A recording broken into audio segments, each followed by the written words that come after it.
кәсіпкер болу скиллдары туғаннан бола ма, әлде со временем можно отточить, или все-таки определенный адам кәсіпкер ғана бола ма? Өзі қасқыр қой өсірем деп ойлайды, бірақ в итоге екінші қасқырды өсіріп шығарады да, ол да қасқыр сосын бөліп кетеді. Бізге вообще Қазақстан рыногы қызық емес дейді. Біз вообще Қытайдан алып шетелге сатамыз, вообще Африкаға сатамыз, Европаға сатамыз дейді. Бұт мәселесі ол жаңағы әйелім көп болсын, еркегім көп болсын, в общем, сол аймақта жүретін өмір мағынасы сол. Біз әлемді билейміз, и әркім әлемді билей алмайды деген идеяны қалған халықтарға тыға берейік деген не бар да, саясат бар да оларда. И әркім кәсіпкер болмайды деген идеяны да сөзден шығады да ол. Кейбір қиындықтар бар, мен нәпсіме қиын, бірақ рухыма жақсы. Кейбір қиындықтар болады, рухыма қиын, бірақ нәпсіме жақсы. Рухты кірлете қоймайды, рухтың сағын сындыра қоймайды. Бұл Алламен байланысты үзу деген нәрсе де ол. А нәпсістің несін нетуге болады? Нәпс ол қайтан, нәпс өлмейді. Нәпсті өлтіру қайтадан тіріліп алады дейсіз ғой. Иә, ол живучий, тарақан секілді, ол өлмейді ол. Тауып жатқан ақшасы жоқ, бірақ имиджі өте әдемі. Ондайлар көп, онда. Өйткені олар бизнес емес, хандық құрғысы келген. Әдемі болып көрінгісі келген. Құрметті қонақтар, құрметті аудитория, бүгін бізде міне бірінші қонағымыз, яғни осы көптен күтіп жүрген жаңағы осы жалпы подкастты бастайық, не деп өзім ойлап жүргем, именно жалпы кәсіпкерлік бойынша, енді қазір мен жерде қазақша орысша сөздер араластыра берем. Бізде енді өзіміздің жалпы танымал кісі Табиғат Қаутай мырза, қош келдіңіз, Таке. Рахмет, Таке. Такемен енді біз ретритта бірге болдық Дубайда. Бір апта бір номерде түсіп қалдық. Қалайсыз, Таке? Жақсы, шүкір. Баршаңыз ассалаумағалейкум. Рахмет шақырғандарыңызға. Жақсы, аман есен, шүкір. Күшті, керемет. Сол біз енді жалпы кәсіп бойынша не істесек деп тұрмыз. Біздің сұрақтар енді біз кәсіпкер болғаннан кейін бізге жалпы көп келетін кәсіпкерлер бар, үлкен кәсіпкерлер бар, жас кәсіпкерлер бар, коронасын шешіп кететін кәсіпкерлер бар. Осы біз сізден кәсіпкер болғаннан кейін сізді кәсіпкер ретінде тыңдаймыз да, өйткені көп нәрсе психологияға, жалпы рухани әлемге көп нәрсе байланысты. Соған қарай біздің сұрақтарымыз болады бүгін. Бірінші сұраққа кірісе берейік. Жалпы сізге келетін кәсіпкерлердің жиі кездесетін запростары қандай? Енді запрос дегенде андай ғой, ең үлкен кәсіпкердің проблемасы ол делегирование дейді ғой, басқа біреуге тапсыру. Нәпсістің үш несі бар ғой, қатты қалау, мақтану, өзінің есімін жаю, екіншісі барлық нәрсені иелену, иемдену, менікі деу, үшіншісі басқа біреумен жарысу, озып түсу. Вот екінші қалауына келгенде кәсіпкерлер ең көп осыдан қатты қиналады. Өйткені бизнес кәсіп бір жерге шейін дамиды, әрі қарай уже күші жетпейді. Оны өсірейін десе белгілі бөліктерін басқа біреуге тапсыру керек, а тапсырайын десе нәпсі жібермейді. Сосын не былай тартады, не шаршайды, өшеді, жаңағында бір бизнесті өсіре алмай. Не өсіріп, өзін жаңа нәпсісіндегі жаңа елену несін басып, басқа біреуге тапсыру болу керек та, доля беріп деген секілді сондай не болу керек та. Ең номер один енді жаңа запрос осы неден келеді, адам өзінің нәпсін өзі қырлады. Бачыт болады. Бұл бір мәселе. Екінші мәселе андай көп кәсіпкерлер өзіне қарамаған адам алады да, оны өсіреді. Өсіреді, жаңағындай бүкіл білімін береді. Енді қияттан адамға, енді жаңағы ақылында барын береді. Бірақ бір күні ол кәсіпкер алады да бөлініп кетіп қалады. Сосын қабылдай алмайды. Сосын неге десе, өйткені өзі оның бөлініп кетуін өзі сөйтіп тәрбиелеген да. Өйткені өзі де кезінде бөлініп кетті ғой. Өзі дара андай тәуелсіз боламын деді да. И басқа біреуге тәрбие берген уақытта өзінің тәуелсіздігін де оған тәрбие ретінде береді да. Анау да тәуелсіз өседі да сосын. Сосын мен айтамын, енді әрине ол сен неге бөлінеді? Өйткені сен тура өз копияңды салдың ғой деймін да оған. Сондықтан ол бөлініп кетеді деймін да. А ол ренжиді, ол ойлайды, ол басқаларға тәуелсіз болсын, а маған тәуелді болсын дейді да. Олай болмайды. Өзің қандайсың, сондай бала өсіріп шығасың ғой, енді тәрбиелеп шығасың ғой. Вот сол секілді қандай кәсіпкер боласың, қол астында сондай адам тәрбиелеп шығасың да, а ол соны түсінбейді. Ол сол жері не да андай қырылады да, өзі қасқыр қой өсірем деп ойлайды, бірақ в итоге екінші қасқырды өсіріп шығарады да, ол да қасқыр, сосын бөліп кетеді. Сонымен сосын жаңағы ең көп қиналатын осы екі сұрақ. Жаңағы біріншісі делегирование жасау, екіншісі өзі секілді адамды асырап алады да, өсіріп алады да, тәрбиелеп.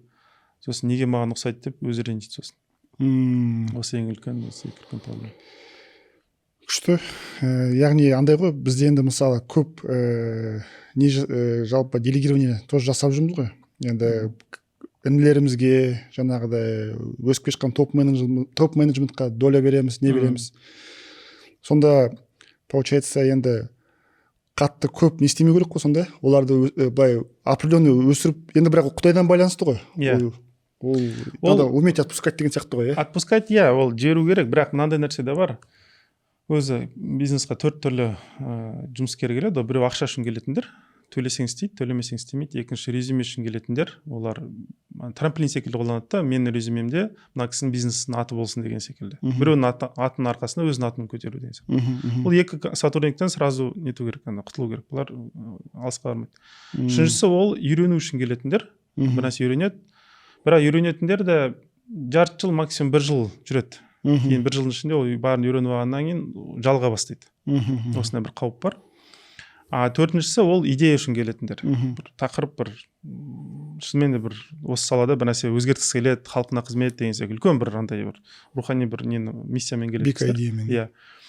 Вот үйрену үшін келген кісілерді мына 4-ші категорияға, жаңағындай идея үшін келгендерге ауыстыруға болады. Бірақ ол үшін бизнестің несінде, бизнестің иегері жарты жыл, 1 жылдың ішінде үлгеру керек. Ананы үйретіп жатып, өзінің идеясына, өзінің құндылықтарында үйретіп үлгеру керек. Сол кезде анау кетпейді, егер идеясына ғашық болса. Сол кезде қалады. Сол кезде единомышленник дейді, былайша айтқанда, бір жерден ой, бір жерден шығатын сондай бір не болады да, бір жүйе құрастырылады да. Ал егер ол тек қана бизнес жасауды үйретті, бірақ өзінің құндылықтарын жеткізе алмаса, 1 жылдың ішінде сол бір окошко болады өзі сол неде периодта. Одан аспаса, онда ол адам өзінің бір идеясымен, өзінің бір несімен кетіп қалады. Ол басқа құндылықтармен басқа жаққа кетіп қалады. Сондықтан осындай мәселе бар. И кәсіпкерлерге де үнемі айтамын, үйрет, бірақ құндылықтарында міндетті түрде жеткіз. Бұл андай емес, бұл пропаганда деп ойлап қалмасын адамдар. Жоқ, бұл кәдімгідей өзің не үшін өмір сүресің, Құдайдан қорқасың ба, қорықпайсың ба, адал болу керек емес па, халқыңа қызмет етесің бе, етпейсің ба, бұл жалпы адами құндылықтарды, осы нәрселерді түсіндірілу керек. Сол кезде адам ұнатса, жанында қалады, и ол уже нетпейді. Саған қызмет етпейді ол жаңағы, сол құндылықтарға қызмет етемін деп, сол жерде қалады да. Күшті. Яғни андай екен да, андай кейс өзімде болды да, андай бір бастаған кезде біз бір кәсіпкерлермен бастадық, партнер болдық. Енді мен олардан бөлім шыққан кезде кәдімгідей бір травма болды да, шынымен де. Ол кісілерге травма болды, олар не істеп, олай қалай, сен бастап жатсың ғой, босқа бөлек кәсіп, сен кетіп жатсың ба деп.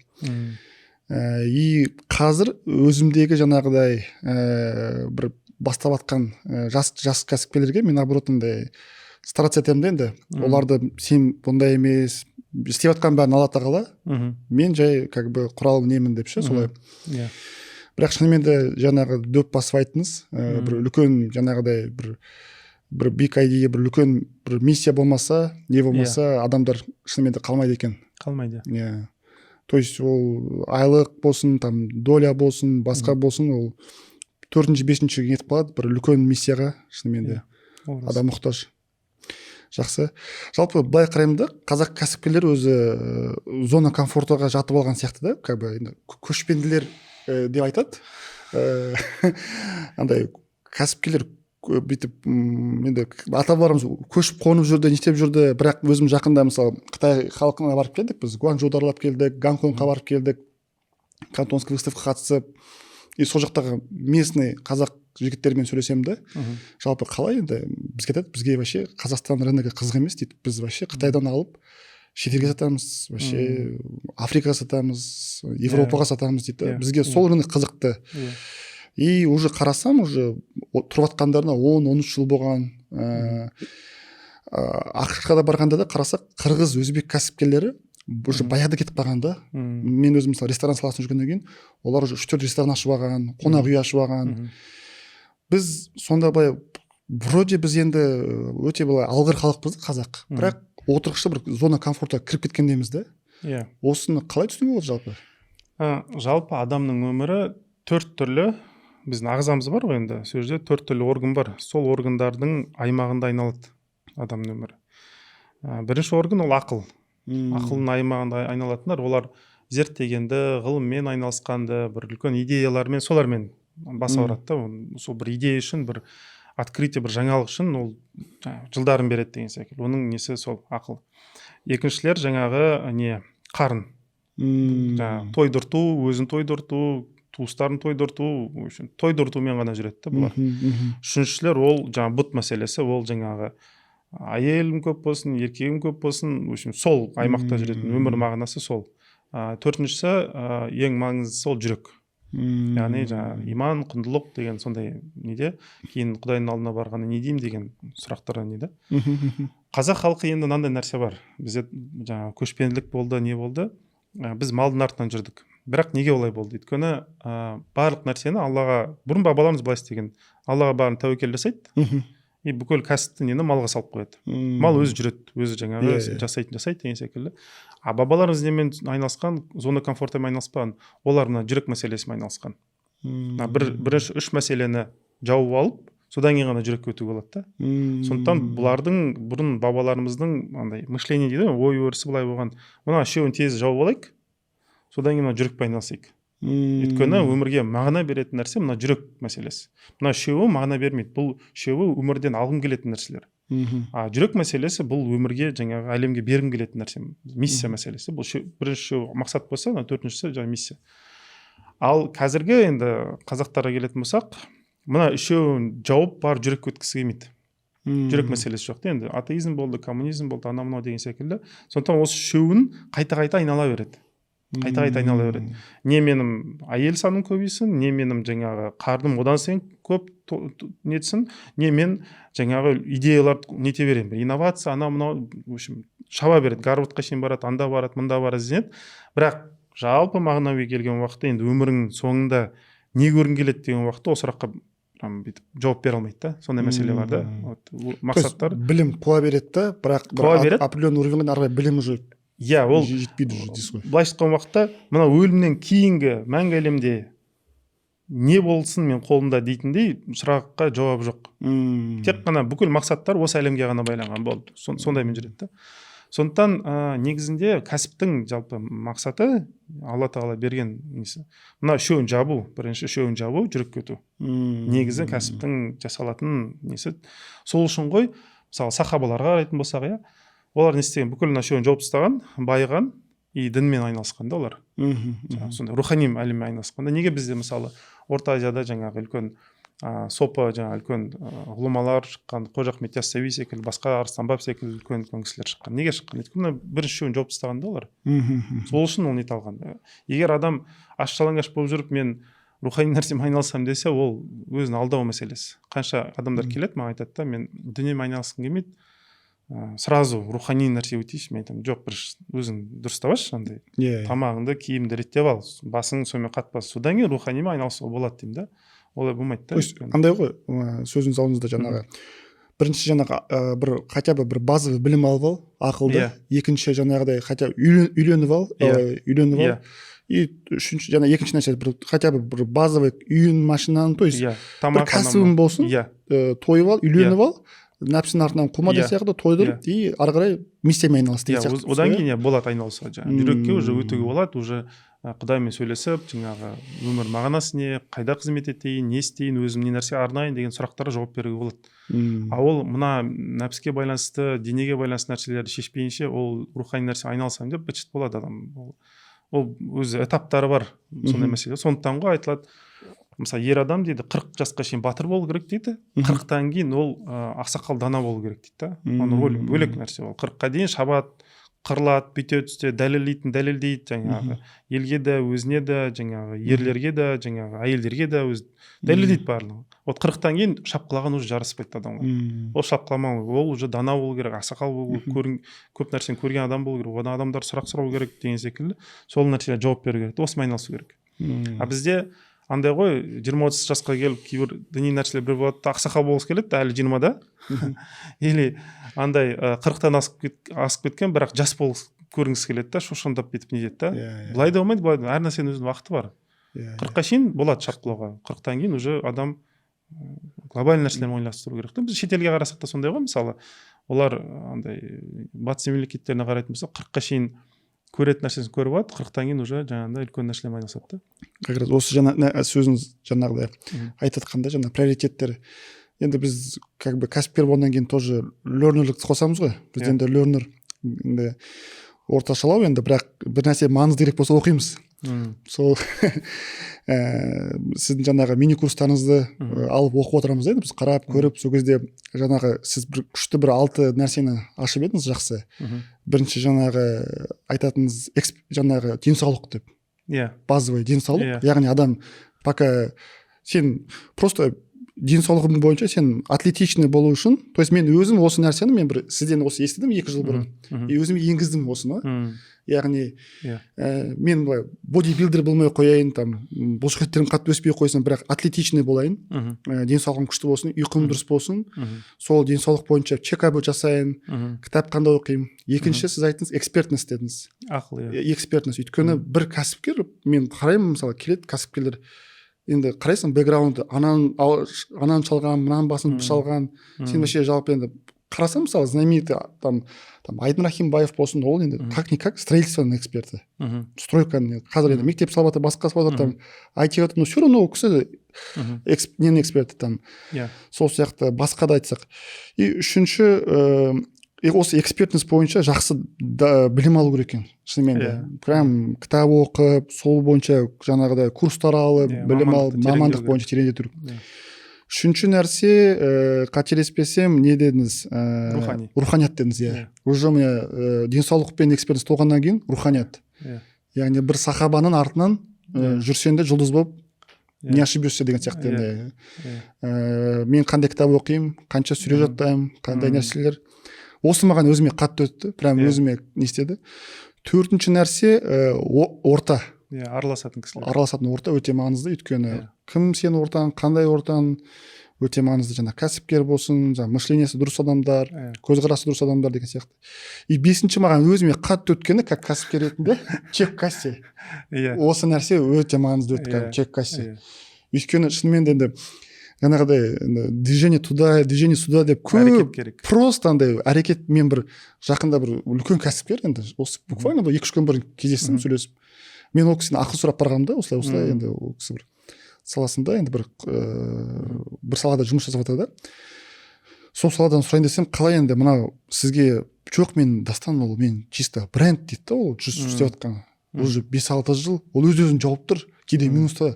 Ал басқа арендалар мені сол покрывает, мен сол доходым дейді. Не зачем мен сізге красавчик болып оны? Жоқ енді осы чек кассе сенің жылдың аяғында там 5 жылдан кейін конкретно қолында кэш или счетында қанша ақша болу. Өте маңызды. И 6-шы содан кейін барып 5-еуі жаңағы толғаннан кейін 6-шы миссия дедіңіз сіз, миссия. Осы миссия өте маңызды сияқты, Айтпесе, бұл реттілік негізі андай, былай ғой, мынандай нәрсе айтайыншы, енді біраз ұзақ жауап берем. Мысалы, 3 жаратылыс бар, мысалы, хайуандар әлемі бар, періште әлемі бар, адам әлемі бар, Үшеуі не нәрсе бір-біріне айырмашылығы бар. Мысалы, жануарларды алатын болсақ, жануарларға әртүрлі продукт берсеңіздер, жануардың мышлениясы былай, барлығын бір қазанға салады да, қайната салады да, ботқа жасайды да, жей салады. Бұл жануардың несі подход. Періштелерде ақыл бар уже. Жануарлар тек қана нәпсі бар ғой, енді періштелерде ақыл бар. Ақыл реттілік жақсы көреді. Періштеге мысалы продукт берсеңіз, енді допустим, олар дене бар дейікші, жарайды. Условно, шартты түрде. Продукт берсек, ол әрбір продукттың бөлек-бөлек ретімен жейді. Басына картошканы жейді, сосын бар, пияз жейді, бірақ бөлек-бөлек жейді. Ақыл солай. Бірақ адамға продукт берілгенде, ол уже қай продуктын қанша жарты етем, қанша қуырам, қанша қайнатам, қай продуктын бірінші салам қазанға, екінші салам, рецепті біледі да адам деген. Вот адамға хикмет берілді Алла тағала тарапынан деген нәрсе бар, мудрость дейді, хикмет деген қай нәрсені қай уақытта қаншалықты мөлшерде қандай ретпен қолданудың ілімі десе де болады. Вот сондай мәселе да. И байқасаңыз, мысалы, осы үш типті де кәсіпкерлер болады. Мысалы, біреу, допустим, бір жерден объем болады, тағы бір нәрсе, барлығын бір қазанға салу мәселесі бар, қайната салу. В общем, көп ресурс алады да, бұрқыратып бір үлкен кәсіп жасаған секілді етеді, бірақ кәсібін үңілсең, полный бардак. Быт-жыт болып жатады. Не рет жоқ, не дым жоқ. Екінші түр кәсіпкерлер болады, өзге ресурс саласың, я өзіне байланысты бір не жасайды, операционкаға қатты кіреді, бірақ масштабты көрмейді. Чисто детальға қатты кіріп кетеді. Періштелер ақылмен былай барын санайды, бухгалтерияға күшті кіреді, складқа жақсы нетеді. Микроменеджмент. Бірақ масштаб, вижн деген ондай нәрсе жоқ оларда. Стратегия. А вот ең дұрыс үшінші тип кәсіпкерлер, олар и операционка жасайды, и вижн жасайды, и қай нәрсені, қай уақытта, қай адамды, қай рөлде, қай жерде, қай отделді қолдану керек екенін жақсы біледі. Осыған адам біраз нету керек дейді, өйткені Аллах Тағала адамға хикмет берген, и хикмет есі барлар ғана ненің қалай дұрыс жасалу керек екенін анда несін біледі. Ол тонкий рецепт та былайша айтқан уақытта. Кез келген кәсіптен, кез келген ілімнен, кез келген жобаның, кез келген миссияның өзінің рецепті болады.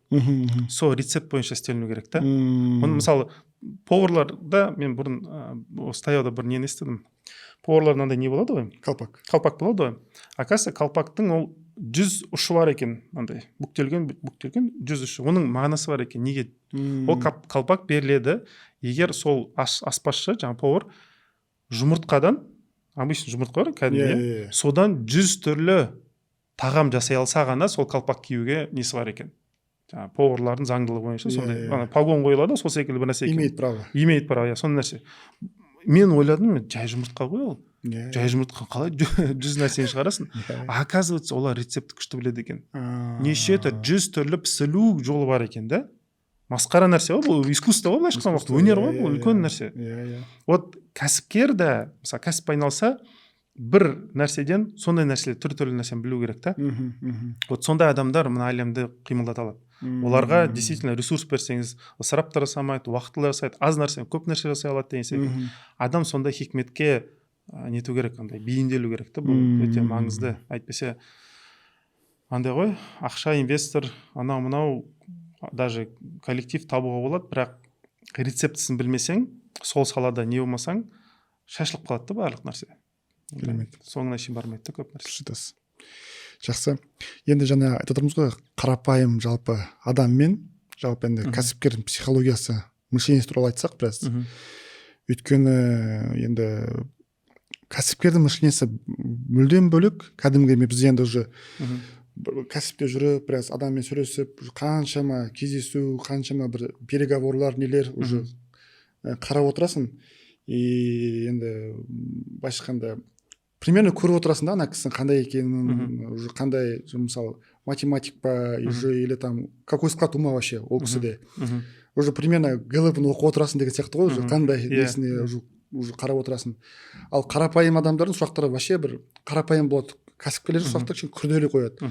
Жалпы осы кәсіпкер мен адам мен қарапайым адам айырмашылығы психологиясы неде вообще, мышлениесі? Қарапайым сөзімен айтатын болсам, былай, зарплата жұмыс істейтін адамдар бар ғой, айлыққа жұмыс істейтін. Олар бір кісімен сөйлесіп отырғанда, мен не ойлап отырмын, соған қатты қарайды. Мен не ойлап отырмын, мен не айттым, дұрыс айттым ба, дұрыс айтпадым ба, дұрыс көрсеттім ба, оның жаңа мышлениесі, ой өрісі өзінің сыртына шықпайды. Менеджерлар, олар өзінде ойлайды, бірақ ана адам маған қарағанда не ойлады, ойлай алатындар. Олар диалог жасай алады. Біріншілер жалаққа қоятындар, олар чисто немен андай монологпен ғана жұмыс істейді. Мен сөйледім. Точно, в точку айттыңыз негізі. Менеджер уже диалог. Мен не айттым, ол не айтты, кім қалай дұрыс айтты, келісе алдық па, келісе алмадық па, осы вопрос нетеді. Ал кәсіпкер, кәсіп иесі, ол үшінші жақтан қарайтын кісі. Анау не айтты, анау не айтты, жалпы не айтылу керек еді, екеуді не қалдырып кетті деген мәселені. Бұл уже от третьего лица қарайтындар. Делегирование деген нәрсе, кәсіп жасау, басқа біреуге тапсыру, жүйені сырттан бетіп қарау, бұл үшінші жақтан қаралатын нәрсе. Бұған адам үйрену керек. Бұл мына неге жалақыға жұмыс істейтін адам өзін тастап біреуді ойлауды үйрену керек. Мынау болса мынаны да тастап әлемді ойлауды үйрену керек та. Сол кезде кәсіпкерлік өтеді да. Сондықтан кәсіпкердің ойы ол үшінші қабаттағы нәрсе. Тек қана мынаны ойламайды, ананы ойламайды, жалпы былай нені қарайды да. Бұл уже ақиқат мәселесі. Өйткені менің шындығым бар, ананың шындығы бар, бірақ жоғарыдан қарап тұрған бір ақиқат бар. Сондықтан кәсіпкер уже бүйтіп, сондықтан ғой айтылады ғой андай кез келген жүйе дейді, андай басқару жүйесі дейді. Оның ең бірінші қағидасы әділеттілік дейді. Әділеттілік болса ол жүреді. Әділеттік болмаса жүрмейді дейді. Сондықтан әділетті болу үшін мынаның да ақысы, ананың да ақысы қарастырылу керек, және бүкіл әлемнің ақысы қарастырылу. Осы дұрыс болса, ол кезде жаңа кәсіп жүреді. Кез келген кәсіпкер өзі консультация келеді, проблема болды, анау-мынау, бірінші іздейтін нәрсеміз ол қай жерде әділетсіз болды. Кімге әділетсіз болды? Өзіне әділетсіз болды ма? Өзінің семьясына, жаңа бала шағасына әділетсіз болды ма? Ата-анасына әділетсіз болды ма? Немесе жұмыскерлер әділетсіз болды ма? Партнерға бір жерде бір әділетсіз кеткен, бір хақ мәселесі кеткен да, бір оның ақысы желінген. Содан ана кет бүкіл жүйе сол жерден ана нелер болады ғой, механизмде жаңа жүйенің ішінде бүйтіп айналып тұратын нелер. Соның біреуінің тісі желініп кетсе бүйтіп мұжылып, әрі қарай уже жүйе шиқылдай бастайды, уже нетіп жаңа бітшіт болады. Әділеттілік сондықтан. Шынымен дөп басып айттыңыз. Енді біз енді қазір не тоже осы кәсіпкерлік бойынша коучингпен айналысып жүрміз ғой. Жалпы жас кәсіпкерлер келіп жүр, кәсіпкерлер келіп жүр. И мен жаңа консультация келгенде сұраған кезде жаңағы өзіңіз айтқандай көбінесе мені байқағаным адамдардың жаңағы бір нәрсе кәсібінде бір проблема болып жатса, ол сол нәрсеге негізі өзі енді анау проблема емес қатты по идее. Бірақ оның жаңағы өзінің бір ойы и бір почему-то сол нәрсе бір балалық шағымен сопровождается. Негативный нәрсемен, бір какой-то негативный нәрсе болған, и сол нәрсені ол қайтадан қайталап жатыр да өмірде. Ол рас. Ол андай нәрсе балада, енді бала кезде бізде андай нәрсе жоқ қой, жаңа мен ол сырттан қарау деген секілді. Балада мамама ауырса, маған да ауырды. Папама ауырса, маған да ауырды. Енді былайша айтқан уақытта бөліну деген нәрсе жоқ. Ол дара бөлек адам, мен бөлек адам деген нәрсе жоқ. Сепарация деген нәрсе жоқ та. Кейін ол бөліне бастайды. Жаңа бала шағына келеді, 11 жаста, 13 жаста деген секілді. Сосын 25-те бөлінеді, 37-те бөлінеді, мүшел жастарда. Енді бөліну болмағандықтан мама маған мысалы былай деп айтса, ой, әкең сенің шетте жүреді, бүйтетте жүреді деп, мысалы, ұрысып берсе, мысалы. Немесе әкем маған айтса, ой, сен шешең андай нашар, ақыл түсінбейтін бір әйел деп. Мен сол көзқарасты өзім көзқарасым деп жабыстырып аламын. Кейін өскеннен кейін бүкіл әйелдер әкем айтқандай көрінеді. Бүкіл еркектер анам айтқандай көрінеді. Сондай болады. Сондықтан ол программаны нетіп шығуым керек. Сондықтан тұлға болу үшін, личность дейді ғой былайша айтқан уақытта, былай жетілген тұлға болу үшін адам өзінің өткен шағынан тәуелсіз болуды үйрену керек. Яғни өткен шақта болды, бір определен тәжірибе, бірақ ол тәжірибеден біз сыртқа шығалу керек. Ол нәрседен бүйтіп шынымен де солай ма екен? Бәлкім басқа жағы да бар шығар, басқа қырлары да бар шығар. Барлық әйелдер ондай емес шығар, барлық еркектер ондай емес шығар. Дей алу керек та былайша айтқан уақытта. Бірақ бұл әрине өзімен төбелеске алып келеді. Өзінің жаңа ойлары. Мен бір жерде қателескен шығармын. Даже мынандай нәрсе бар, анам да әкем де қателеседі ғой деген нәрсеге алып келеді. Бұл белгілі бір түрде бір психика кризис нетеді дейді. Өйткені енді өз анаңды жамандай алмайсың, өз әкеңді жамандай аласың. Бірақ адамда жаңағы ана періште емес екен, әке періште емес екен деген ойлармен жаңағы көрсетті. Егер осыны дұрыс психологиялық терапиямен соңына шейін алып келетін болса, кейін адам жаңағы нәрселерден сыртқа шығады. Бірақ егер сыртқа шыға алмаса, жаңа балалық шағында алып болған травма болсын, жаңа әртүрлі тұрып қалған установкалар болсын, не болсын, соны шеңберінде өмір сүре береді көп адам. И сөйтіп қарастырады барлық нәрсені. Мысалы, әкесі айтса, әйелдер сондай деп, мысалы, қисық мінезді деп, мысалы, сөз естіп қалса, ол бүкіл жұмысқа алған әйелдер келген қисық мінезділер болады. Даже пол жуатын адамға шейін, еден жуатын адамға шейін қисық мінез болып көрінеді. Барлық қисық мінез. Бухгалтердің өзі қисық мінез болып көрінеді. Оны подозрениемен қарап тұрады. Өйткені ол жазылып болған. Ал жаңағындай анасы айтқандай еркектердің барлығы не андай десе, ол бүкіл еркекте сөйтіп қарайтын болады. Өмір бойы сақталып қалады, өкінішке орай. Бұл екінің бірінің қолынан келмейді, бірақ тырысып көрсе негізі былай өзгертілуге болады. Но не алады андай адам біраз шынайы болу керек и өз-өзін өзгертуге қорықпау керек. Осы екі нәрсе болса, алар жасап. иә алады. мен сол байқағаным тоже мен мысалы өзімде бір өзімнен өткен бір кейс мысалы андай болды да бұрын енді мен студент кезімде не кезімде былай бір ата анам бір нәрсе айтса қатты қабылдайтынмын. Одан кейін жаңағыдай енді біраз оқып трансформация жаңағы мышлениеға әртүрлі нелерге қатысып деген сияқты уже кішкене прокачанный болғаннан кейін енді біз қазір кәсіпкер одан кейін инвестициямен айналысамыз, әртүрлі үйлерді квартираларды алып сатып жүреміз. И мен жаңағы частный школаларды, чтобы бала шағам жақын тұру үшін мен жаңағыдай квартира алдым да жаңағыдай найым қалдым мен. Біз қарасам барлығы кәсіпкерлер, сол жақта біраз кәсіпкерлер тұрады, танымал, бәрі үшін найымда тұрады. Мен былай қараймын, енді сатып алғаннан қарағанда мен ол ақшаны кәсіпке салып, мен бір тағы да қонақ үй алып, то есть лучше маған ол ақша маған айына 7-8 миллион теңге алып келіп тұрсын, чем квартирада туып отырған сияқты. И мен почти мысалы қазір почти 1,5-2 миллион теңге квартирада қазір тұрып жатырмын. И бір уақытта мен жұма намазға асығып бара жатқанмын. И анам 5 бөлмелі үйде тұрамыз да жаңағыдай. 4 санузел болады, бәрі четкий, күшті. Анам ана форчиканы жалмай жатыр екен. Форчиканы жалмай жатыр екен да. Сосын бардым да мен анау новый енді не форчика просто жабайын деп едім, бір заедание болып қалды да сложный. Сосын сол моментте анам маған айтып қалды, туй осы қаңсық үйден қашан көшеміз дейді да. Басқа үйге, бір өзіміздің үйге дейді да. Енді үйлеріміз бар ғой, мен шүкір мысалы 2-3 үй бар, алып сатып жүрген үйлер, ханым бізде B-группта жұмыс жасады да, айналдырып. Сосын қараймын да, мен бит қалдым да, и сразу бұрын мен осы сөзге, қаңсық деген сөзге триггер болатын менде қатты. Сосын өзімді собрался, и айтам ханымға, Динара, нені шақыр, специалист шақыр, пусть регулировка жасап, ана істесін деп кетіп қалдым. Зато жұмаға да кешіккен жоқ, не істедім. Сосын қарадым, оказывается, жаңағыдай біз бұрында Шығыс Қазақстанда жаңағыдай тұрған кезде ауылдан Семейге көштік та. Сол кезде біз благоустроен үйге көшпеген екенбіз да. Жер үйге көшкенбіз ғой. Сол жер үйде көшкен кезде анам по идее благоустроен үйге көшкісі келген. Сол әкемді приоритет етті да. Сонда айтқан, осы қаңсық үйден қашан көшеміз благоустроен үйге деп ше.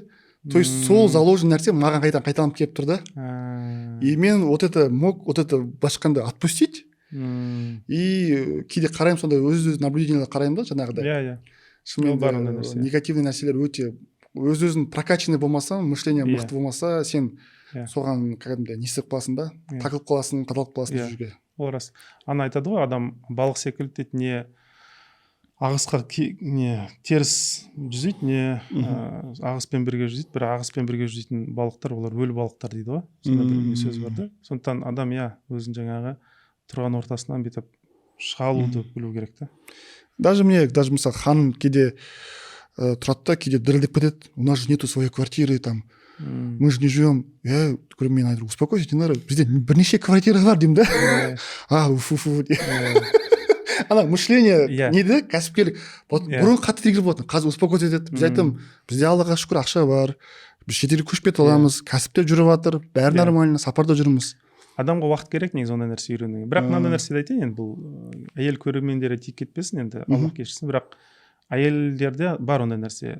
Дүниеге байланысты запаста бір нәрсе болу керек деген нәрсе болады да. Еркекте ондай нәрсе жоқ. Еркек былай ғой, мысалы, екі жолдас соғысқа шығып жатса, әйел айтады, қару-жарақ бар ма бізде дейді. Еркек айтады, жаудыкін тартып аламыз ғой дейді. Солай. Бұл осындай мышление болады. Әйел соғысқа шықса, ол қару-жарақ алып шығу керек. Сөйтіп дайындалады. А еркек ол айтады, главное, аналарда болсын, соларын тартып аламыз ғой деп сөйтіп жүреді. По ходу дела разберемся. По ходу дела, сондай да. Сондықтан бұл мышлениенің несі андай, айырмашылығы болғандықтан, сондай нәрсе біраз абай болу керек та.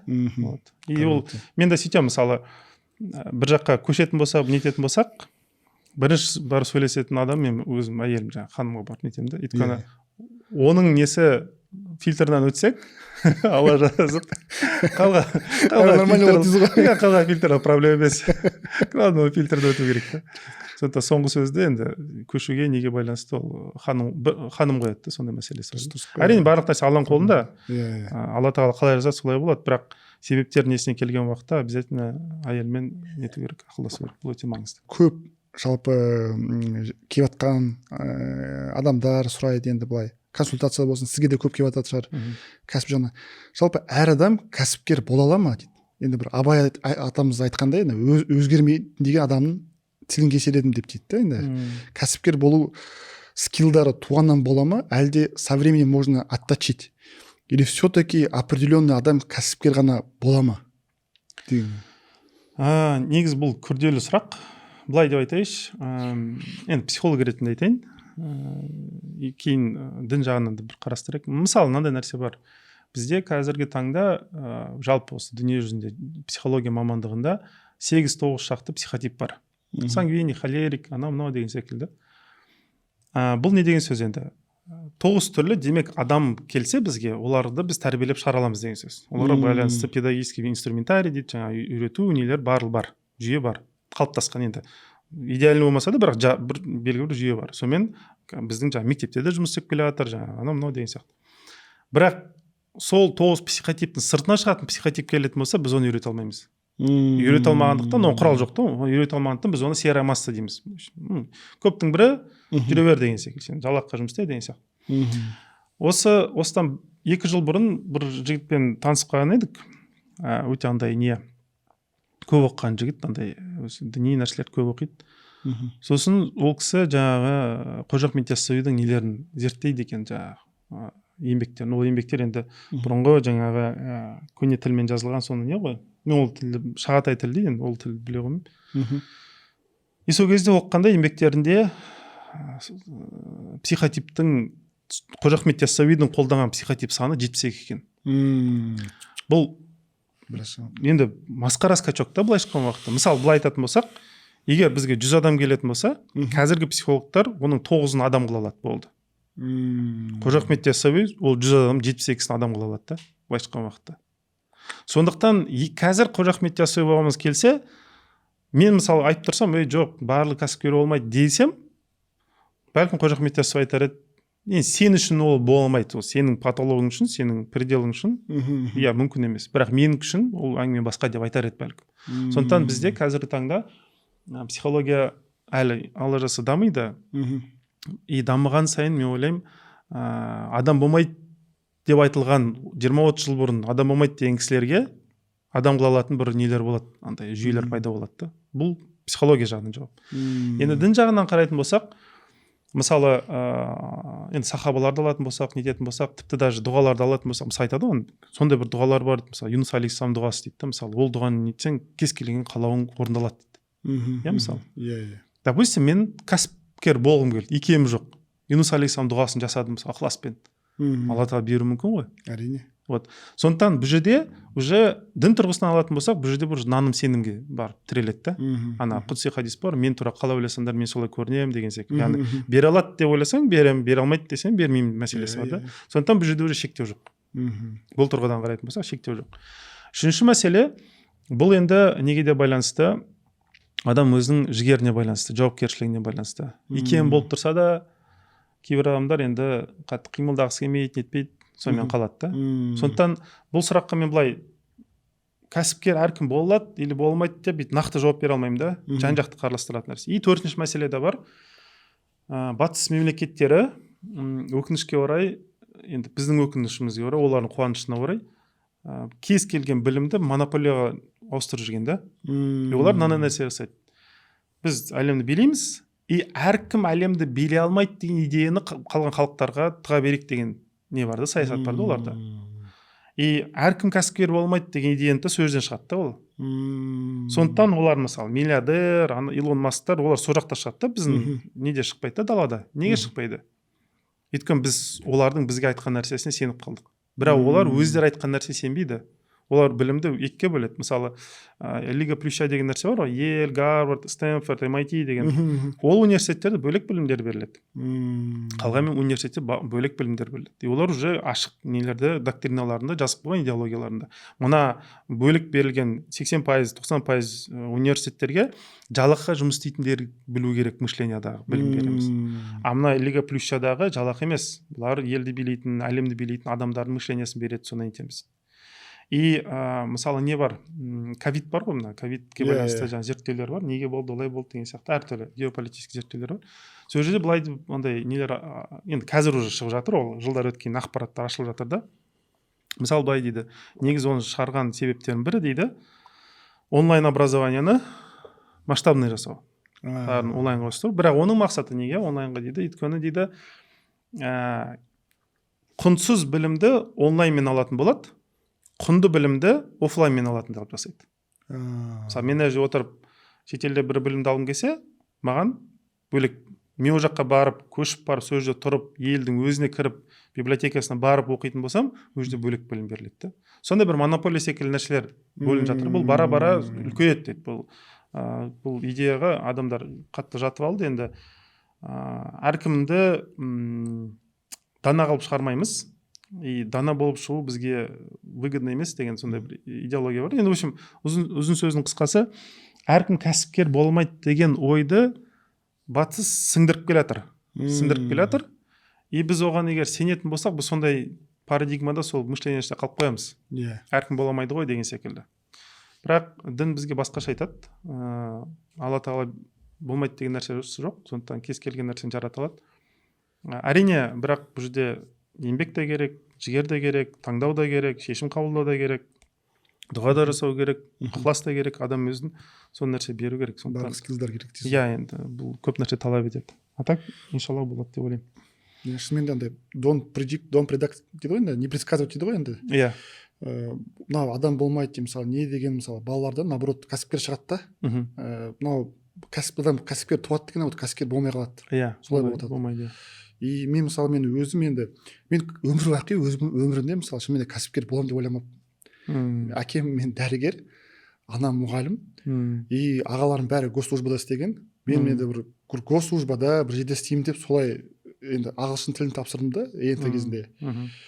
Бірақ кәсіпке қарасам бара-бара студент кезімнен дін арқылы келдім, шын айтсам. Дін арқылы келдім, жаңағыдай тәуекел жасап, өзіңіз айтқандай, неужели біз кәсіпкер бола алмаймыз? Енді неужели біздің әулеттен бір кәсіпкер шықпайды? Деп солай осылай келдім енді Алланың қалауымен. Шынымен де бір ойламаған жерден мысалы енді жасап жатқан бәрі Құдай ғой, бірақ жаңағыдай skills, білім алдық, не істедік. Шынымен де арасында да. То есть әр адам былай дін тұрғысынан қарағанда кәсіпкер бола алады. Иә, бірақ сеніміне байланысты. Қаншалықты мықты сенеді, соған байланысты. Жақсы. Енді бізде кәсіпкерлерде бір боль бар, сұрақ. Баланс деген нәрсе. Енді баланс реально. То есть оларға, то есть өте бір достарым бар, баланс ұстау өте нереально дейді. Бір кісілермен сөйлесеміз, баланс ұстауға болады дейді. Жалпы кәсіпкерге баланс ұстау реально нәрсе ме? Кәсіптер бар, отбасы бар, жалпы қоғамдық істер бар, құлшылығым бар, жалпы. Енді себебі кәсіпкерде график жоқ қой бізде. Үйде келеміз, бала шағаны көрмейміз, жаңағы мысалы келдік 24/7 стресс болуы мүмкін, кәсіп қиналып жатса басқа да. Сол бір қандай осы тонкий грань баланс деген осы нәрсе? Оны бір сөзбен айтатын болсам, діни термин бар, таухид деген. Таухид деген бір Құдайға сену, Аллах бір деу, соған мойынсыну. Енді қысқаша мағынасы сондай. Жалпы таухид ілімі ол жылдар бойы қалатын нәрсе. Ондай нәрсе былай, Алла тағала енді барлық нәрсені жаратты ғой. Алла тағала әр нәрседе өзінің несін көргісі келеді.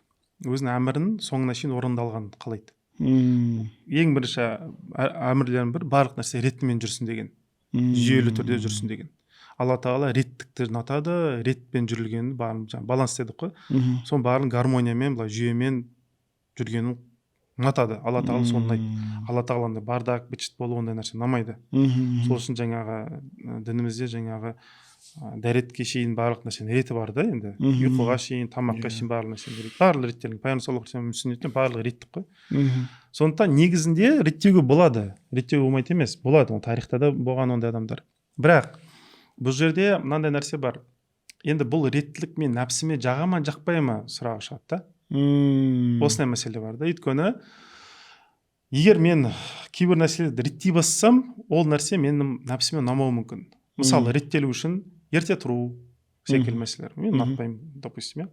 Или мысалы, ретті болу үшін мен семьяма жаңағы әйеліме балама жаңағы тиесілі уақытты бөлуім керек, бәлкім мен бөлгім келмейтін шығар деген мәселе бар да, бәлкім олардан қашқым келеді деген мәселе бар. Немесе мысалы адамда андай енді зависимость дегенде андай құштарлықтар болуы мүмкін, кешке барып бір нәрсе істеу деген секілді ешкім көрмейтін жерде. И реттілікке салатын болса, енді оны қай жерге қатты мысалы барлық көрініп тұрады деген секілді. Сондықтан нәпсістің өзінің орысша айтқан втихаря дейді ғой, былай жасағысы келетін бір қалаулары болады, ешкім көрсетпей жасағысы келетін. Соны жасыруға бардақ қатты көмектеседі да.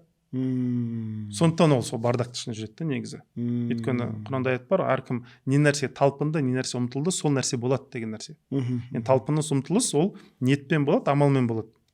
Сондықтан мынандай адам былай қарау, сол аятқа сүйеніп былай қарау керек. Өмірімде не бар?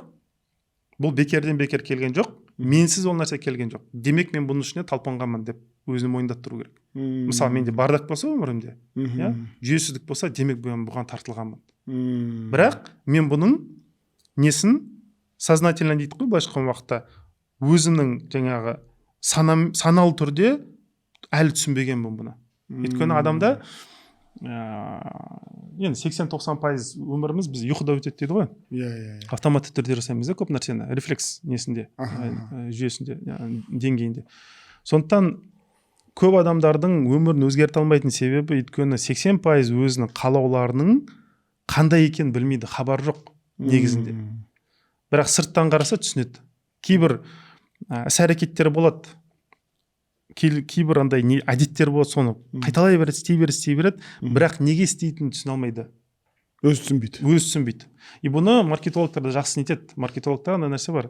Қалаулардың пигіне келеді, парабола секілді пигіне келеді, осы жерде реклама жасасаң келеді деген нәрсе. Бірақ күштеп маркетологтар мына сананың несі болады, өз шеңбері болады, соның астына түседі екен. Бұлар былайша айтқан уақытта әлі адамның ішіне қалау бар, бірақ хабар жоқ кезде оған реклама көрсетейік дейді. Сол кезде ол ойлайды, что өзі қалап бізден сатып алды.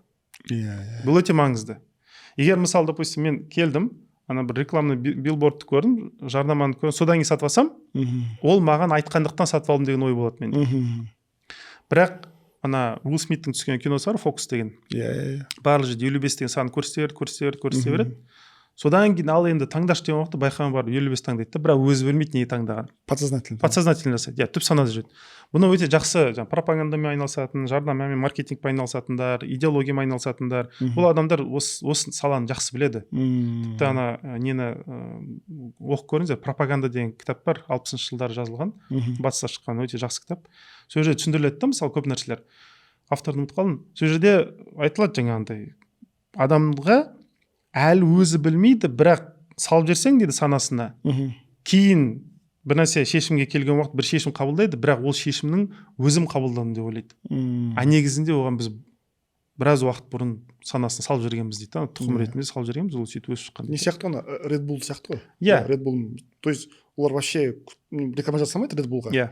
Бірақ қарап атасың, бір нәрсе гонка болып атады, вертолеттен секіріп атады парашютпен, несімен. Салып жүреді. Сондықтан бұл жерде андай отбасылық баланспен да. Баланс мәселесіне келгенде біз өзіміз білмейтін, жинап алған бір қалауларымыз болады. Әлі хабарымыз жоқ олдан. Сол қалауларға қызмет етумен өмір сүреміз.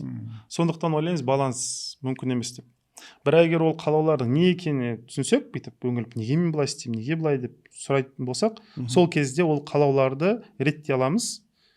Қайсын қай жерде жабу керек екенін түсіне аламыз. Былайша айтқанда бізге бір андай жүйелі бір контроль келеді да. Бірақ ол үшін адам бір психологпен, мен өзім психолог болғандықтан айтып жатқан жоқпын, бірақ шынымен де бір басқа бір адаммен жұмыс істеу керек, бір психологпен жұмыс істеу керек, немесе өзіне шынайы бола алу керек. Шынымен де айту керек, шынымен де мен осының әлсіздігім бар енді деп мойындай алу керек. Бірінші сол нәрседен признание қабылдай алу. Айтпесе ол жоқ, менде ондай нәрсе жоқ, мен ондай емеспін десе, ол сол жерде қала береді, ол соған қызмет етіп жүре береді, өмірінің соңына шейін соның сол жағы ашылмай өтеді да, и ойлайды. Сондықтан бардак мәселесі, жаңағы жүйе мәселесі, бұл менің нәпсімнің тығып қойған бір нәрсесі бар. Сондықтан менде осындай бардак маған выгодно деген нәрсе бар да. Яғни мен сол таңғалатыным енді шынымен де мысалы үлкен кәсіпкерлер бар, Форбста кәсіпкерлер бар, президент бар. Енді олардың 24 сағат бар ғой. Олар да үлгереді бәр нәрсеге, қарайды, көреді. иә көмекшілері бар, но бізде соны істей аламыз ғой енді. Иә. Былай қараймыз, негізі жасауға болады ол нәрсені, жасамау нереально. Бір жасаса жаңағыдай сіз өзі қандай нәпсіні жаңағы ерте тұрып не істесе бір уақыт ұзаратын сияқты да, бір береке пайда болады да. А береке пайда болғанда уақыттың бір берекесі пайда болады шынымен де. Түсінікті. Сосын бір енді бізде бір өте такой тоже өзекті вопростардың бірі, если жалпы андай легко получается, сол кәсіпті жасау керек деген бір түсінік бар да, ұғым. Но басқа үлкен бір кәсіпкерлер болады, енді бұрыннан келе жатқан бір коучтар болады, басқа да енді қиындықтар, преградалар, ол тоже нормально. Но налегке оңайлықпен жүрген кәсіп дұрыс па, әлде қиындықтар, проблемный кәсіп таңдаған дұрыс па? Енді бұл жерде мына нәрсе бар. Қиындық мәселесіне келгенде екі түрлі қиындық болады. Кейбір қиындықтар бар, мен нәпсіме қиын, бірақ рухыма жақсы. Кейбір қиындықтар болады, рухыма қиын, бірақ нәпсіме жақсы.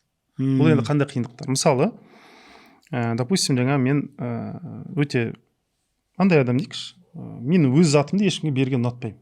Елену менде қатты дейік, мысалы, нәпсім сондай нәрсе.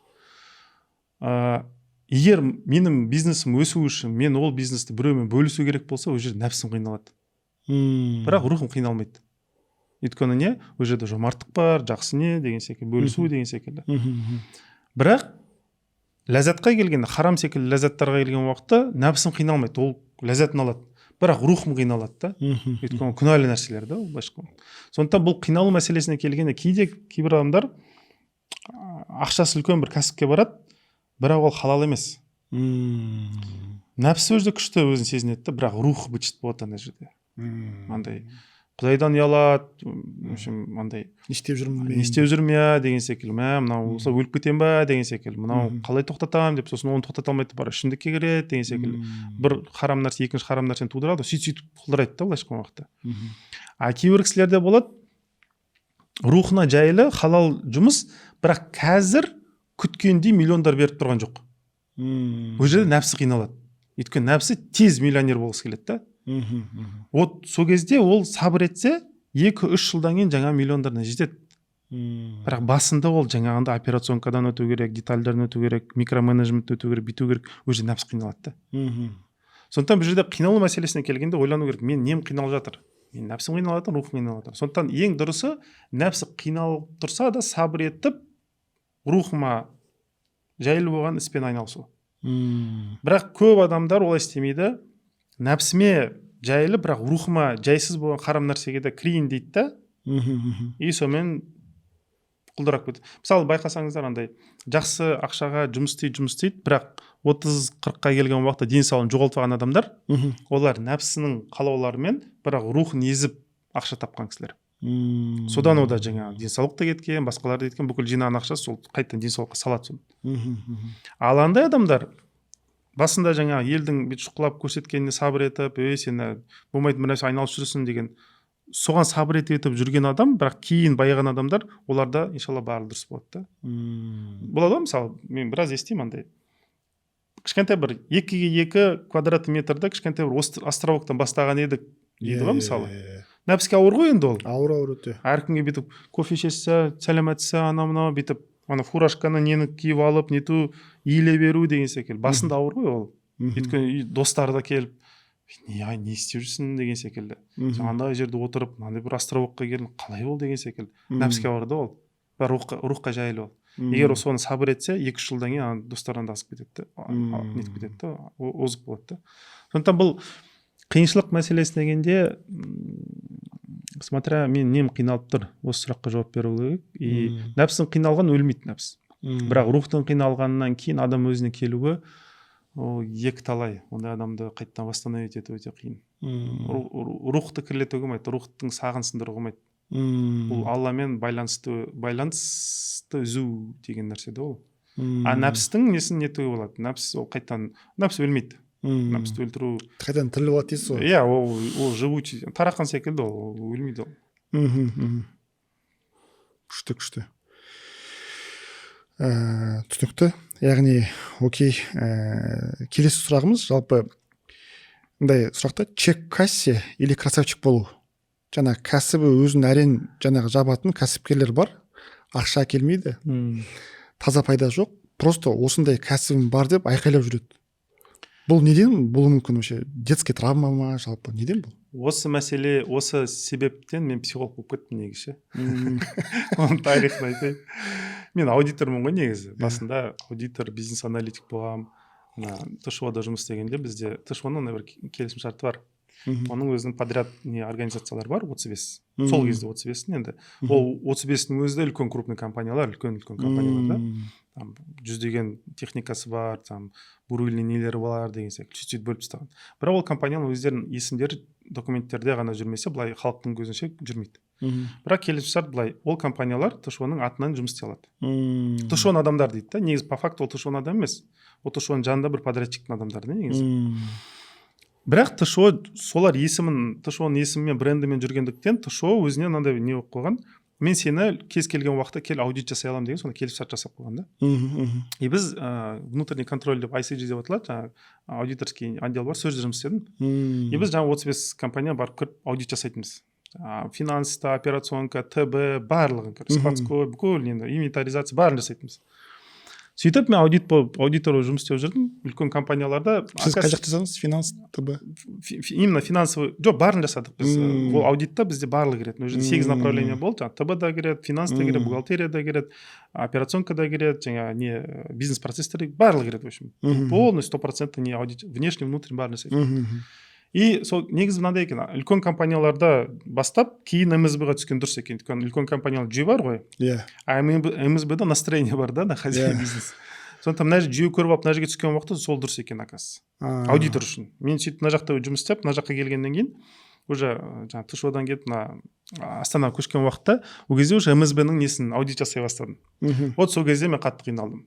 Неге? Өйткені МСБ-да, малый средний бизнеста оказывается, бізде классический бизнестер жоқ екен. Бізде кіші хандықтар бар екен да. Каждый бизнесмен өзін бір хандық жасап алған. Мини хандықтар ма? Иә, и былай оптимизация жасайсың да, кетіп қалсаң қайтадан құлдырайды да.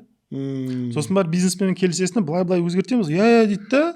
Енді жанып келді ғой, күйіп кетіп қалды. Я дейді да, сосын бар кетіп қалсаң өзінше басқаша жасап жүреді да. Не менікі емес, не оныкі емес, ортада бір нәрсе шығады да, құс-құнсыз.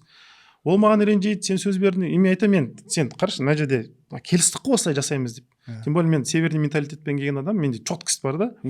Югтың жігіттеріне келген уақыт біраз қадалып қалатын кездерім болады. Я деп айтады, я деген ол келістім деген сөз емес екен. А мен оказывается по северянски ойлағам, ол келісті деген сөз деп. Ол я тебя понял деген сөз екен да ол. Енді в общем сондай нәрселер болды да андай. В общем, ұзын сөздің қысқасы, бизнесмендермен топ-менеджермен жұмыс істей келе мынандай сұрақ пайда болды. Неге мен бұлардың бизнестерін оптимизация жасаймын? Белгілі бір жерге шейін көтеріледі, сәл кетіп қалдым, сәл қарамай қалдым да қайтадан құлдырап кетеді. Бұл енді маған чисто как профессионально, мен тем более перфекционист адамы, идеалист, маған бұл ауыр тиетін. Такое чувство, сондай бір сезім келеді да, бір мардымды дұрыс жұмыс жасай алмадың деген секілді, сондай өз-өзім дейтін. Сөйтсем, оказывается, бұл мышленияларында екен. Оның процесін нетсең де ол бәрі сол мышлениесімен нетіп салып жібереді да. Мен бұл, оказывается, мышлениесі өзгерді. Хорошо, жарайды, мышлениесі өзгертек, құрсын соған кірісейік дедім да. Сөйтіп сосын психологияны зерттеп кеттік қой біз. Оказывается, психология. Сосын психологияға тоже ол уже тірелдік. Адамға психология туралы айтсаң, ол руханиятқа ашып кетеді да. Андай бір сондай прикол болды. Мысалы, бір кісі неге трассаға шығады машинамен. И бір жерде қадалып қалды машина, істемей қалды да, жасамай қалды. Сосын барып шығатты, былай ойлайды да. Ана күнәм кесірінен жол садақасын берген жоқ, содан қадалды. Ол емес, ол просто майын ауыстыру керек еді. Себеп салдарын жасамады ғой. Иә, соны сол руханиятпен барлық нәрсені біз ырыммен барлығын түсіндіреді екенбіз. Біз сопылардың жаңа ұрпағымыз ғой. Содан қалып қойған біз неде бар? Рефлекстар бар да. Жол жүрмей қалды ма, бітті. Құдаймен бір проблемам бар, косягым бар жаңа рухани әлемде. Айналайын, сен просто уақытымен процесс жасашы. Нормально болады. Ана кәпірдің өзі Құдаймен еш байланысы жоқ, бірақ жүйелі жасап беріп жатыр ғой. Иә, деген секілді.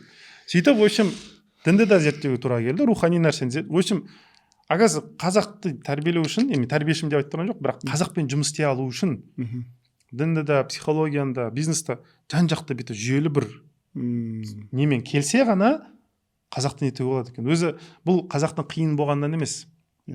Андай бір халықтар болады екен. Бір-екі нәрсе айтсаң, сразу істеп кетеді, бірақ нәтижесі де кішкентай.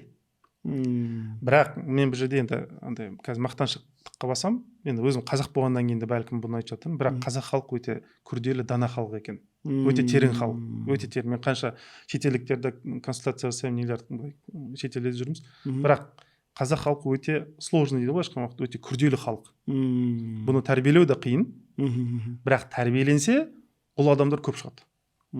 Сондай бір болады ғой, бір кәсіпте де бар ғой, бір особый бір подход керек. Иә, бір не болады, анда особый бір смесь болады, өте тонкий, онымен жұмыс істесең күшті продукт шығады да, бір әркім жұмыс істей алмайды да онымен. А кейбіреулер болады андай, бір-екі смесь қосып нетсең, нете берсең, как попало, қалай болса бір нәрсе шығып кетеді. Вот қазақ халқы сондай бір тонкий халық екен.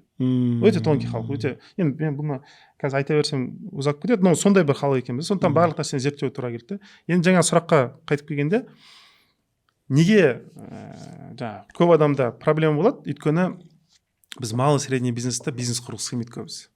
Көбісі хандық құрғысы келеді. Ата-анасына мақтанғысы келеді, туыстарына, достарына, жаңағы нелеріне, көршілеріне мақтанғысы келеді. Сондықтан имиджі күшті болады, бірақ бизнесіне келген уақытта қорау баштады, да, сондай бір проблема бар екен.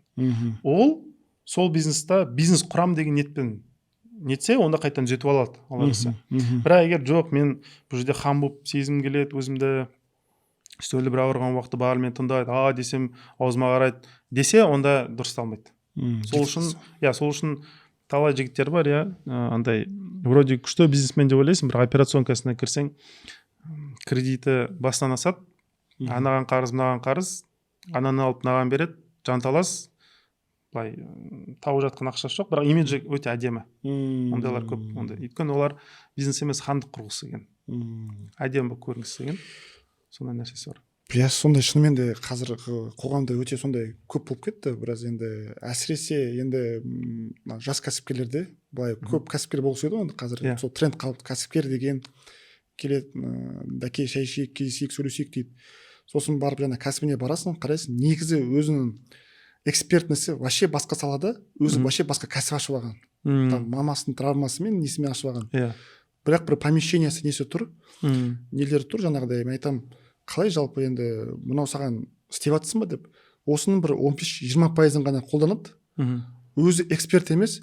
Мен айтамын, сен үйінді, машинаңды, көлігіңді қалай алдың деймін да?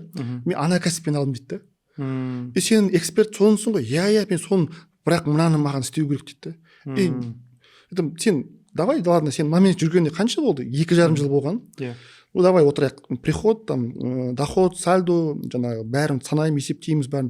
Сен мына жақта минустасың ғой, сен өзің арен жауып қарызда, сол үшін сенің қарызың көбейіп жатыр ғой. Сен анаған қайтсаңшы десем, жоқ, мен мынаны енді айтып қойдым ғой, енді мынаны істеп қойдым, мынаны істеу керек дейді. Ол үлкен проблема. Ол не ғой, ана мини-курс нәпсі туралы сол жерде не сипаттағанбыз. Нәпсінің 7 дәрежесі бар ғой, ең қиын 2-ші дәреже. Өз-өзін кінәлайтын нәпсі дейді ғой, былайша айтқанда. Ләуама дейді ғой, өзін кінәлайтын. Егер өзін кінәлау ниетімен бизнесқа адам кірсе, сол кінәсін жаппайынша, ол қайттан өзінің ниетін қарастырмайды.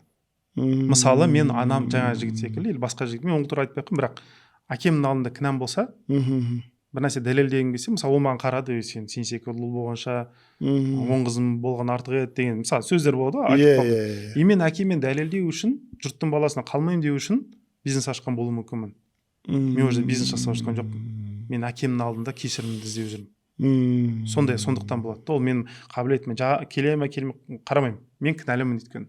Немесе анамның алдында кінәлімін, немесе туыстарымның алдында кінәлімін. Біреудің алдында кінәмен кіріп кеткен адам, ол солай жүреді. Ол қайттан қарастырмайды. Сондықтан ең қиын нәпсі түрі ол өзін кінәлайтын нәпсі. Егер өз-өзін кінәлаудан бас тартып, бүйтіп өз алса, онда жаңа өзін ести бастайды. Өзін есту ол 3-ші дәрежеде нәпсте болады. Өзін фитрасын естейді, сезімдерін дұрыс оқи алады, қай жаққа мен қабілетім, ризқым жатыр, жаңағы 20-30% қолданып еді, сол жақты ести бастайды ол. Бірақ ол жерде естіп тұрған жоқ, мынаны нетті, өйткені мына жерде кінәсі жатыр да. Кінә деген жаман нәрсе, ол кінә адамды өмірінің соңына шейін андай құл қылатын сезім. Адам өзін біреудің алдында кінәлі санайтын болса, ол жерден шыға алмай кетеді. Алла тағала кешіре алады, бірақ адамдар кешіре алмайды ғой. Сондықтан бір адамның кешірімін алам деп, әкемнің немесе анамның кешірімін алам, пәлешелердің кешірімін алам, деп адам өзін ғұмыр құрбан етіп жүруі мүмкін, даже оны байқамай да қалуы мүмкін да. Ол өте қауіпті нәрсе. Өмір кетіп қалады соған. Түсінікті. Енді мынандай бір сұрақ бар. Кәсіпкерлер жалпы фокусты қалай бөлу керек деген. Яғни жас кәсіпкерлер келеді, жаңағы әртүрлі нишалардан кәсіп бастағысы келіп жүреді. Мысалы, тағы да бір кәсіпкермен сөйлестік. Өзі IT саласында жүр екен. Жаңағыдай IT саласында біраз ақша тапқан, жаңағыдай үй алған, көлік алған. Бірақ соңғы кезде жаңағыдай IT-ді бір партнермен бастаған екен де. Ол партнердан кетіп қалған. Енді кәсібі дұрыс жұмыс істемей қалды. Бірақ до сих пор нелер келеді. Фидбактар келеді. Давайте IT-на не бар, услугалар келеді, ол отказывается. Ол қазір неде жүр? Строительство саласында жүр. Стройка кетіп қалған, маржинально одан тауып жатыр. И маған сұрақ қояды да, Даке, мен немен айналысқан дұрыс маған? То есть мен анамен деп мынамен айналысайын ба? Или жалпы ТМД-мен айналысайын ба деп ше? Мен былай жауап бердім да, мен енді дұрыс жауап бердім ба, дұрыс жауап бере алмадым ба? Өйткені мен енді өзім, біз енді серийный кәсіпкер болғаннан кейін, бізде смежный нишалар бар. И смежный біз енді бұрыннан Аллаға шүкір енді кәсіпте жүргеннен соң, енді мақтанған емес, бірақ енді команда бар, Аллаға шүкір, әуелі Алла, екінші команда жігіттерде. Мен түсінемін да, то есть ол кадр мәселесі именно конкретно ана салада менде мысалы бір стройка саласында бір адам жүреді, қонақ үй саласында бір адам жүреді, ресторан саласында бір адам жүреді, товаркада бір адам, инвестицияда бір адам. Мен айттым, сен енді кәсіпкер болғың келетін болса, кәсіпкер енді ол стратегический нәрсемен жаңағыдай айналысу керек қой. Операцион кірдім, басын бастадым, сепір бітті, стратегия кетті. Кәсіпке жаңағы жалпы оған жаңағыдай делегирование істе. Екеуінде негізі істеуге болады деп айттым да мен онда. Негізі осы өте кәсіпкерлерде вот андай даже бір найземенен жүреді да, бір өздері сондай. Қалай істесем, мынау дұрыс па, мынау дұрыс па, мынау ма, сол фокус мәселесі сол. Ол бұл жерде екі мәселе бар. Бірінші айтарым, бір кітап бар, «Миф о предпринимательстве» деп аталады. Қателеспесем, авторы Майкл Гербер ғой деймін. Сол кітапты бір оқып көрсе, жалпы көрермендеріміз. Бұл жерде мынандай нәрсе айтылады. 3 түрлі адам бар дейді. Біреу дейді жаңағы орындайтын адам, екіншісі оны басқаратын адам, үшіншісі идея салатын адам. Адам өзі көп адамдардың, мысалы жақсы аспазшы, неге өзіне бір ресторан аша алмайды? Өйткені ол бірінші рөлде жүр, жақсы істей алады, бірақ оны управлениені білмейді. Ол бөлек нәрсе. Ол тамақ жақсы пісіру бөлек нәрсе, тамақ жақсы пісіре алатын адамдарды басқару бөлек нәрсе ол. Үшіншісі идея салатын нәрсе бар, қай направленияда енді оны жасау. Восточный кухня, западный кухня, анау кухня, мынау кухня. Ол идеяны жасайтын, ол вообще бөлек нәрсе дейді. Концепт жасайтын. Иә, концепт жасайды. Сондықтан осындай 3 түрлі роль болады. И кез келген адам дейді, неге МСБ-дан үлкен бизнес қауса алмайды, масштабирование жасай алмайды дейді. Өйткені бірінші роль немесе максимум екінші рөлде тұрып қалады дейді. А масштабирование үшінші рөлден басты. Ана Рэй Кроктың несі бар ғой, Макдональдс қалай жасады ол? Ол үшінші рөлден келді да. Ана екі ағайынды бүкіл жұмыс жасап жатыр ғой негізінде. Бірақ ол неге масштабирование өтті? Өйткені мына екі ағайынды жақсы бургерлер жасауды біледі, управление жасауды біледі, бірақ масштабирование білмеген да. А Рэй Крок масштабирование білген да. Сөйтіп өсіп кеткен да бұл нәрсе. Екі ағасы вроде бүкіл жұмыс істеді, бірақ бұл не жүрген. Сондықтан бірінші мәселе, адам осы 3 рөлді зерттеу керек. Каждый рөлдің өзінің определенный майндсет дейді, былайша айтқанда, мышлениесі, ой өрісі бөлек нәрсе. Орындайтын адам бөлек жұмыс істеу, ол процесске өткен шағын, келесі шағын ойламайды, бүгін жасайтын ісімен ғана айналысу керек. Управление солай емес, управление уже квартально ойлау керек. Ең жақын 3 айдың ішінде қандай ресурстар керек, не керек, сонда дайындап қояйын дейді. Ол складское мышление келеді, ол жерде жаңағы қосады. Ресурстар жинаймын, ананы жинаймын деген сияқты. Ал идеямен келетін адам, ол уже масштабный, ол мына халықтың деңгейінде, мына континенттің деңгейінде қайда өсіп баратырмын, соны бағыттайтын. Ол уже ресурс ойламайды. Ол уже ана идея қай жерге сіңеді, нетеді, соны ойлайды. Бұл өзі андай кішкентай кольцо, үлкен деген секілді. Бұл бір мәселе бар. Екінші мәселе, жаңағы неге байланысты, былай ойлайықшы, енді мен бұны қазір діннен алам, бұл мәселені. Бұна өмір не үшін берілді? Бұна өмірдің берілген мақсаты, былай қысқартып айтатын болсақ, жұмақта тұратын адамдар іріктеп алу ғой. Былай айтатын болсақ, енді грубо айтатын болсақ, иә, мысалы Алла ризалығы бар, но жұмақта тұрады. Енді жұмақта тұратын қандай адам тұрады? Олар өте үлкен тұлға болған кісілер. былайша айтқан уақытта алла тағаламен сөйлесуге дайын болған кісілер. Анау мынау мындай ақымақ әңгіме айтпайтын, Алламен сөйлесу ол үшін. Енді бұл Алламен сөйлесу деймін, адаммен сөйлесу емес қой, бұл даже президентпен сөйлесу емес, ол әлдеқайда терең, әлдеқайда сондай бір үлкен диалог қой. Сондықтан Алла тағала мына өмірді бізге бергенде бізді тұлға ретінде дамып, кейін жұмақта менімен отырып сөйлесе алуға дайын болатындай қылып жаратқан да, былайша айтқан уақытта өзіне былай орысша айтқан собеседник дейді ғой, былайша айтқан уақытта отырып бүйтіп сөйлесе алатын бір диалог болсын деп. Әрине біз ешкім емеспіз.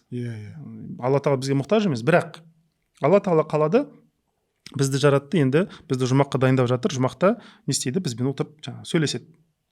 Қалдарымыз сұрайды, анау мынау әртүрлі диалогтар болады. Енді жаңа жігіттердің сұрақтарына осыдан туатын тағы бір нәрсе, демек мына өмірде номер один менің мақсатым өзімді тұлға ретінде жұмаққа дайындау. Тұлға ретінде жұмаққа дайындау. Кәсіпкер болу емес, ата-ана болу емес, біреуге бала жақсы болу емес.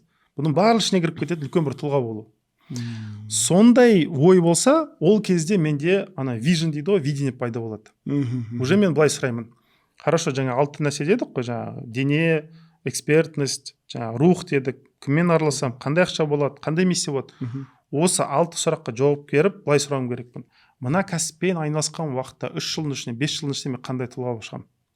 Өзіме ұнаймын ба, ұнамаймын ба? Ұнаймын десем, онда айналсам. Ұнамаймын десем, айналыспау керек адам. Өйткені адамда ана нәрсе бар. Адам өзін дүниеден жоғары көреді. Бүкіл дүниені беріп қойса, адам өзі ұнамаса, ол толмайды ше. Бірақ дүниесі аз болып тұрса да, бірақ өзі ұнап тұрса, өзіне деген сенімі, андай уважениесі, жаңағы самооценкасы түспей мықты болып тұрса, ол разы болып өтеді өмірден. Бұл өте маңызды нәрсе. Сондықтан жаңа жігіттерге айтарым, неважно енді қай кәсіппен айналысады, бірақ өз-өзіне сұрау керек. Осы кәсіппен 3 жыл, 5 жыл айналсам, Алла жазса, енді өмір бойы айналыспайтын шығар енді. 3 жыл, 5 жыл аймағында айналсам, соңында мен өз-өзіме ұнаймын ба? Тұлға ретінде не алып шығамын? Бұл мені қалай өзгертеді? Қазіргі мен бір табиғатпын, 3 жылдан кейін басқа табиғат қандай болады? Қандай болған қалар едім? Бәлкім сол тұлға, мысалы мен кәсіпке байламауым керек өз тұлғамды. Ол тұлға кәсіптен де кең нәрсе ғой. Сондықтан мен ойлауым керек, 3 жылдан кейін мен андай адам боламын. Осындай адам болу үшін қандай кәсіппен айналысайын деп кәсіп соған байланысты таңдаған дұрыс та. Алла тағалаға бәрі емес пе, қай ризықты қай жолмен беретін. Мен сол сөйтіп қарастырсам, ол кезде дұрыс болады да, қай кәсіппен айналысу керек екен. Бірақ бұл жерде тәуекел нәрсесінде қосу керек. Өйткені адамда Құранда аят бар ғой, егер Алла тағала шынымен де қорықсаңдар, Алла тағала күтпеген жерден ризықтандырамын дейді ғой. Бұл жерде ең маңызды сөздердің бірі күтпеген деген. Оказывается, адамда мына нәрсе бар екен. Мен ақылыммен 10 вариант көріп тұрмын. 10 түрлі ниша, 10 түрлі кәсіп көріп тұрмын. И ақылыма сеніп ойлаймын, қайсысын таңдасам екен, жақсы ақша табамын деп ойлаймын. Бірақ мынандай нәрсе бар. Алладан қорыққан адам дейді, Алладан қорыққан қалай ол? Мысалы, 10 варианттың 9-ы харам дейік. Біреу ғана халал, бірақ аз ақша береді. 9-ы көп ақша береді. Мен тұрамды айтамын, енді мүмкін емес қазіргі таңда халал жасау, сондықтан анау харамға тура келеді деймін, 9-ын біреуін таңдасам, онда мен Алладан қорықпадым. Мен кедейліктен қорықтым. Бірақ егер мен Алладан қорқатын болсам, жоқ, Аллах мен мына харамдар жасағым келмейді, бүйтім келмейді, бірақ халалға да мен бала шағам бар, соларын етуім керек, сондықтан Аллахым сенен қорқамын, өзің бір жол берші десем, оказывается, Алла тағала былай жасайды екен. Мына мен ақылым көріп тұр, 10 вариант бар ғой. И ақылым көрмей жатқан 11, 12, 13, 20, 30, 200, 1000 вариант бар екен негізі, ризық берілетін. Соны көрсете бастайды екен. Просто менің ақылым оны көрмеген. Бүйтіп қалған ақыл ғой. Сондықтан Алладан қорқу деген, ол мына ақыл көре алмай жатқан варианттарға көшу деген сөз. Бірақ бұл тәуекел керектіреді. Былайша айтқан уақытта тәуекелден есеп-қисапқа салынбайды ғой. Ақыл дәлелдерге сүйенген, ол точно бизнес моделін алып береді. Тәуекелге келгенде бизнес модель жоқ та ол жерде. Ол жерде ықылас мәселесі. Иә, бұл сондай Аллахқа сену мәселесі, Алланы дос көру мәселесі да бұл. Көп адам, өзім туралы да бірінші айтайын, өкінішке орай Алланы дос қылып көрмейміз. Ризықты аламыз, нығметтерді аламыз, өмірді алдық, барын алып жатырмыз, бірақ дос деп санамаймыз оны. Осы жер жаман да. Сәл бізбен 1-2 жыл бірге жүріп қалған адамды уже дос қылып санаймыз. Бірақ жоқтан бізді бар еткен Алланы біз дос қылып санамаймыз. Сол проблема да. Өте ауыр нәрсе да бұл. Бірақ егер дос деп санасаң, одан кейін оказывается уже не екен? одан кейін уже қалай мені көреді құлын солай жауап беремін деген жаңағы құдси хадиске тіреліп негізделіп алла тағала қалай күтесіз солай береді екен да. Керемет. Бұл сондай мәселе екен. Сондықтан негізі тәуекел қосылу керек та бұл жерде. Құрметті көрермен, негізі бомба подкаст болып жатыр. Күшті. Енді көп сұрақтар даже өзіме алып жатырмын. Шынымен де өте күшті. Шынымен де состояние маңызды ғой, жаңағыдай. Состояние өте маңызды. Хоть сен қандай нәрсемен тап, жаңағыдай состояние дейсіз отырсыз. Жақсы. Кәсіпкерге мен бір сізді енді аяғдан бері көріп жүрміз да біз уже енді. Мен сіз ютубта ана бір жүгіріп жүріп, андай бір наушниктарыңыз болып. Сол кезде сіз әлі былай танымал емес болғанда мен былай руханияттарды қарап сөйтіп көріп жүрген. И сол кезде сіз бір подкастыңызда сол кезде айтқансыз, жалпы үйдегі әйелдің поддержкасының маңыздылығы жайлы сол кезде күшті бір нәрсе айттыңыз да. Если орысша болды да ол, если супруга подумает, если вдруг он победит, наверное, жаңағы сомнение кетсе, сізде жеңіліп қаласыз дейді деген бір айтыңыз. Если ханым үйдегі айтса, жаңағы да, он победит деп сенімді болса, сізде ол нәрсе болады дейді да. Осы бір кішкене бір айтып бересіз осыны бір теманы ашып. Мынандай нәрсе бар. Біз бұл неге физиологияға да барып тіреледі. Оказывается, адамда енді бізде ми тудық қой, туған кезде белгілі бір нейрондардың несі болады, саны болады. И белгілі бір нейрондардың арасында байланыстар болады. И бұл байланыстар 12-11 жасқа, балағат жасына келеміз, сол кезде ми өзін бір оптимизация жасайды. Қай нейрондарды қолдандық, қай байланыстар қолданды, сол қалады, қолданбағандарын бәрін үзіп тастайды екен. Басқа уақытта өйткені барлығына энергия затыратын да ол. Кішкентай балалар неге компьютер жібереді, не жібереді, ананы ұстап тұру үшін барлық нәрсені. Кейін уже ағза ондай көлемде компьютерді қорыта алмайды да. Уже бізде энзимдар асая, тағы бір нәрсе, лактоза не переварен деген 40-50-ге келген кісілер біледі, уже көп нәрсе қорыта алмайсың уже. Шоколад уже жеген келмейді деген секілді. Өйткені ағза ондай нәрсе көтере алмайды. Кішкентай балада ағза жанып тұр, не тұр, ол кез келген сахар нені, жаңағы қантты қопарып жей береді. Мынаны қамтамасыз ету үшін. Енді мынандай бір не бар екен. Оказывается, жаңа бірінші 10 жылда, 11 жылда бүгін нейрондар әлі үзілмеген кезде адам екі түрлі диалогтың несін, инструментін қолданады екен. Сөзбен түсінісу бар. Біз сөзбен түсінісіп отырмыз. Бірақ екінші каналда бар дене тілі болады да. Дене тілі, мимика, андай көзінің қарағаны, неткені, бүйтіп қараған, бұның барлығын тоже оқиды, ақыл оқып тұрады. Кішкентай балаларда мына дене оқу мәселесі күшті. Тіл дамымағандықтан олар мысалы анасын түріне қарап, түрінен оқып тұрады. Сол үшін айтады, баланың зейіні ашық болсын десең, анасының жүзін көріп тұру керек. Вообще үлкен кісілердің жүзлерін көріп тұру керек. Олар сөйлеу емес, именно бетін көрсету маңызды. Мысалы, сол үшін айтады, ана коляска алған уақытта саған қарап тұратын коляска алу керек, былай сыртқа емес, өзіңе қарап тұрады, сондай болу керек. Эксперименттерде талай жасалынған, мысалы, Индияда жасалған эксперименттер бар, 7 бала туған әйел бар екен, бірінші бесеуі өте зерек болған, 6-шы 7-ші онша емес. Неге десе, сариді киген уақытта бірінші 5 баланы бүйтіп тәрбиелеген екен. Уже 6-7 келген белі ауырады, арқасында тасып неткен екен. Олар жүзін көрмегендіктен дамымай қалғанды, жаңағы нейрондар нелер. Бұл өте сондай тонкий нәрселер. Вот. Екінші мәселе бар, мысалы, мынандай эксперименттер жасалған. Мынандай бір алаң алынады, ана жерге ойыншық қойылады, алаңды екіге бөледі. Алаңмен балаң келеді да, бірақ мына жерде уже полды бүйтіп 20-30 сантиметрге тереңірек жасайды да, бірақ шыны қояды екен, үстінен әйнек қояды екен да. Бала визуалды түрде көреді екен да, ананың бүйтіп түсіп тұрғанын. Содан қорқады екен, бірақ ойыншықты алғысы келіп тұр. Сосын былай жасаған екен. Анасын ойыншықтың жанына алып келеді да, анасына бүйтіп қорқып тұрған түрі жасашы дейді да. Қорқып тұрған түрі жасаса, бала мынандай сигнал алады екен, қазір ойыншыққа келсең құлайсың деген. Тоқтап қалады екен да. Ол жаңа енді еңбектеп жүрген балаға жасалған не ғой, ол алдамайды, ол как есть қой енді былайша. Сосын тура сол эксперимент қайталайды, бүйтіп күлімсіреш жаңағы, у тебя все получится деп бүйтіп сөйлеме дейді, бірақ мимиканы көрсетші дейді. Сөйтіп көрсетсе, ана бала жүріп кетеді екен. Әйнектің үстіне қорқып тұрса, жүріп кетеді екен. Бұл өте маңызды нәрсе. И бұл микросигнал деп аталады. Бұлар андай зеркальный нейроны деп аталады. Кейбір кісілерде жаңа 12-11 жасқа келген уақытта сондай нейрондар үзілмей сақтап қалатын кісілер де болады. Вот солардан жақсы психологтар шығады, жақсы следовательдер шығады, жақсы жаңа гипнотиктар шығады деген секілді. Неге? Өйткені ол 40-50-дегі кісі бірақ бала секілді ананың денесіне қарап ойын оқи алады. И бізде де психологтарда бұл маңызды. Біз психологияда жаңа психологтар дайындағанда курстар былай айтамыз. Мен өзім сөйтіп айтамын да.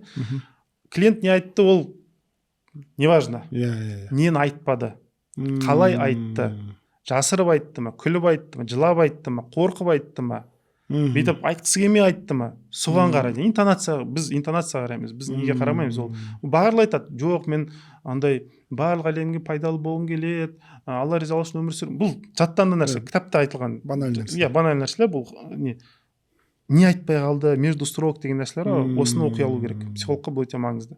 Сондықтан енді жаңа неге келмекші, әйелдерде сол нәрсе көбірек еркектерге қарағанда. Еркектерде конкретно сөзге қаралады. Істейм дедім ба, істейм. Ол содан жабысады да қалады. Еркекке айтылған сөз бұл келісімшарт.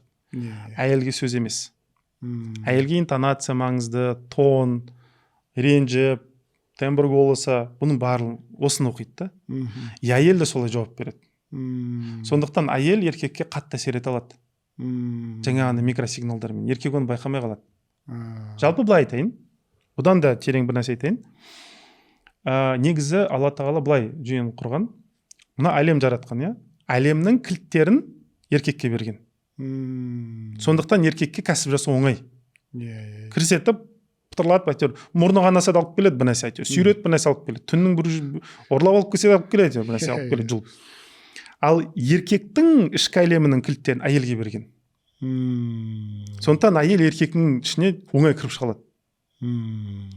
Бірақ еркек әйелдің ішіне кіріп шыға алмайды. Оңай. Сондай нәрсе бар. Енді мынандай сұрақ. Біз кілтті кімге береміз? Мысалы, мен үйімнің кілтін, сейфімнің кілтін, офистің кілтін кімге береміз? Әйелімізге. Охранникқа береміз ғой. Охранникке береміз, иә. Солай күзетшіге береміз ғой. Неге? Мынандай оймен, ол сақтап қалады. Ол қорғап қалады деп. Сондықтан негізінде Алла тағала мына әлемнің кілттерін еркекке бергені, еркекке берген міндеті мына әлемдегі әділеттілікті, соғыстар болмасын, ашаршылық болмасын, халықтар бейбітте тұрсын, барлығы дұрыс болсын деп еркектердің мойнына салған. Оны да еркектерден сол сұралады. Болысқан соғыстар еркектерден сұралады, әйелдерден емес, еркектерден сұралады. Ал еркектердің ішкі әлемінің жаңағы кілттерін әйелге беруі, әйелдерден еркектердің халдері сұралады. Сен мынаның ішкі әлемін сақтап қалдың ба, тыныштық бере алдың ба деген секілді. Сол үшін ғой, егер әйел еркектің ішкі әлемін қорғай алса, еркек әлемнің несін бейбітшілігін қорғай алады. Егер әйел жаңа еркектің ішін дұрыс ұстайтын болса, еркек әйел әлемді дұрыс ұстай алады. Осылай жүйе солай жасалған. Бірақ біздің енді 20-21 ғасырға, эгоизм ғасырына кіріп кеткендіктен әйел ана күзетудің орнына тонағысы келеді. Мен әйелдер жамансыздар деп тұрған жоқ, Алла кешірсін ондай нәрсені. Бірақ сәл қарастырыңыздар ойларыңызды. Қорғайтын нәрсені тонауға болмайды. Мен мысалы, допустим, бір үлкен бір нем бар дейікші, ферма, фазенда бір нәрсем бар, мен күзетшіні қойдым, соған сендім, басқа жаққа кеттім. Ең бірінші сол тонайтын болса, бітті ғой, мен кімге сенемін мен? Мәселе сондай нәрсе. Сондықтан әйелге кілттің берілген, еркектің ішкі әлемнің жүрегінің кілті берілгені былайша айтқан уақытта. Өйткені әрине барлық нәрсе Алланың қолында, бірақ Алла тағала себептер несінде жүйені солай жаратқан, әйелге кілт берген, мынаны қорғап қал деген сөз. Мына өз-өзін қорғай алмайды ол. Ол қорғай алмайды. Ол төбелесте жүреді, ол сыртта жүреді, қырылып келеді, сен қорғаған бұл деген. А бұл әлемді қорғайтын болады. Осылай барын дұрыс боласыңдар деген сөз. Осылай да. Сондықтан еркек әлем тонамау керек, құртпау керек. Насилие дейді ғой, тирания, мынау зорлық, зомбылықты өз жасамау керек. Наоборот, сонымен күресу керек. Әйелді еркек тонамау керек. Наоборот, күшейтумен айналысу керек та. Сол кезде жүйе Алла жасаса дұрыс нетеді. Ол өте тонкий нәрселер, бірақ көп адам нете қоймайды. Сәл андай бір кілт берілді ма, сол ненің кілті берілді, соны тонағысы келеді. Ол дұрыс нәрсе емес. Маған егер бір кісімен сөйлескен уақыт оның ішкі әлеміне оңай кіріп кету қабілеті берілсе, мысалы мен психологпын, иә, оны тонау үшін берілген жоқ ол маған. Мен оны бүйтіп манипуляция жасап, секта құрып алып, мені ғана тыңда, бүйтсейді, ол үшін берілген жоқ. Алла тағала менен сұрайды ертең. Ананың ішкі әлеміне кіргенде қолын сұққанда құрттың ба, бұздың ба, не істедің? Сенімен сөйлесіп болғаннан кейін өзін тапты ма, келсе жоғалтып алды ма? Қатты сұралады. Сондықтан мен психолог ретінде оның ішкі әлемін қорғаумен айналысуым керекпін. өте маңызды. Маған қандай өмірімде қандай нәрселер оңай жеңілдетілді, қай нәрседен кілттер берілді, сол нәрсені мен күзетумен жауапкершілігім сол. Әр адам былай ойланып көру керек. Өмірінде не оңай, былай еш қиналмай жасай саламын. Сол нәрсені күзету берілген маған. Оны ішіне кіріп алып құрту емес, тонау емес, өзіне майыстыру емес, бағындыру емес. Жоқ, ол үшін берілмеген. Ол үшін берілмеген. Күшті. Аллаға шүкір, енді әйтеуір біздің ханым жақсы бір не істеп жүрген. Күшті екен, иә, шынымен де.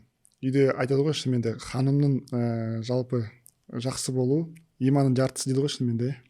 Иә, ол дүниенің ең үлкен дүниеден берілетін ең ізгі қайырлы нығмет дейді, ол иманды салихалы әйел деп айтылған ғой. Иә. Бұл өте маңызды. Бұл даже пайғамбарлардың өздерінде де қатты маңызды қаралған. Мысалы, Ибрахим алейхиссаламның оқиғасы бар. Сол кезде айтылады, бізде қазақта не бар, керегең кең болсын деп айтылады ғой. Иә. Кереге дегені бұл оказывается әйел меңзеледі екен, кең болсын деген. Үйге адам келгенде тар болса, анда мысалы андай болса, мен үйге қонақ алып келдім, әйелім маған бүйтіп қабағын шытып қаратын болса, мен ол адамды уже қонаққа әкеле алмаймын, араласа алмаймын деген сияқты. Нетворкинг болмайды мәселесі бар ғой. Сондықтан кереген кең болсын деген маңызды. Ибрахим алейхиссаламның оқиғасы бар. Баласы үйленген уақытта үйіне барады екен, қонақ болып. Ибрахим алейхиссалам өзі жер шарын көп шарлаған кісі екен. Сосын баласына қонаққа барған уақытта келіннің несін көреді, қылықтарын көреді да, сосын шығып бара жатып, бірақ баласы үйінде болмайды екен. Сол кезде айтып жібереді, балам келгенде айт, үйдің керегесін ауыстырсын деп. Сосын кетіп қалғанда баласы енді ол да енді пайғамбардың баласы пайғамбар ғой тоже алейхиссалам. Естиді жаңа нәрсені, сосын айтады екен, значит ажырасу керек деген. Ана енді ажырасады да басқасын алады. Келесі жолы келген уақытта, қонақ келген уақытта жаңа Ибрахим алейхиссалам айтады, керегең кең болсын, мықты болсын деп сөйтіп айтып кеткен екен да. Осы әйелді енді өмір соңына шейін сақтап қал деген сондай өсиет қалдырған да. Бірақ әйелге оны білдіртпеген жаңағы сөйлескен. Сондықтан қазақта сондай өсиет қалып қойған, содан керегең кең болсын дегені, табалдырың ең кең болсын деген, ол жаңағы не әйел туралы айтылған. Ағаш емес, жерде жатқан. Ол емес, мәселе табалдырықта емес, мәселе үйінің келінінде. Күшті. Сосын бір сұрақ бар да, андай жалпы енді жаңа айтып мини ханство деп, енді бізде қазақтарда тағы да бір неміз, біз енді туысқандармен көп кәсіп жасаймыз да. Туысқандармен, жалпы басқа немен, жалпы кәсіпкердегі жалпы енді кәсіпте туысқан жақындармен бастайды. Жақсы ақша тауып басталғанда енді отношение бұзылады. Осы жерде қалай істеу керек жалпы? Менде енді өзімде болды да, енді бір определенный бір болды партнерларым енді. Не істеді? Кәдімгідей бірге бастадық, күшті не істеді? Жемісін көре бастаған кезде енді жаңағыдай нәрсе ғой. Дастан, сенде и так ана кәсіптер бар ғой. Сен кішкентайсың, мына кәсіп біздікі деп. Сондай нәрсе болса да. И мен бір ақылдасу не істеді де, енді бір психосоматолог бір ағамызбен ақылдастық. Ол кісі айтты, андай, даке, сіз заң жүйесінде енді жас бизнес, не істеу керексіз, осылай қатаң түрде енді не істеу керек оны деп ше. Енді по сути как бы рейдерство сияқты болды да. Ал бір ағамызбен ақылдастым, енді бір тоже танымал ағамыз, бір кітап жазған, тоже өзіміз жайлы да біраз жазып кетті. Сол кісімен ақылдап, ол ағамыз айтты, Дастан, енді не істейсің деді да. Сол кісінің несі, осыдан бір жыл бұрын ақылдасқанда, ол кісі айтты, жалпы отпусти дегенді айтты да енді. Өйткені енді сен ол ет жақындарың, туысқандарың болса, жаңағыдай, егер де мысалы осы нәрсе тек қана менде емес, көп адамда кездеседі осы нәрсе енді. Бір-бірін бастайды, бірақ экзит жасай алмайды да, шыға алмайды. Енді біздің де бұрында бір бастаған кейбір вопростар жаңа экзит жасалмағаннан, келісілмегеннен болған шығар. Бірақ енді негізі асылында олай болмау керек еді енді ары қарай дегенде. Ол кісі айтты, қалдыра сал, мысалы егер де примерно қандай не деді, мен айттым, бір нормально енді бір үлкен крупный суммалар дедім. Енді егер ол кісі қиналып жатса, операция керек болса, сен берер ме едім дейді да сол сумманы.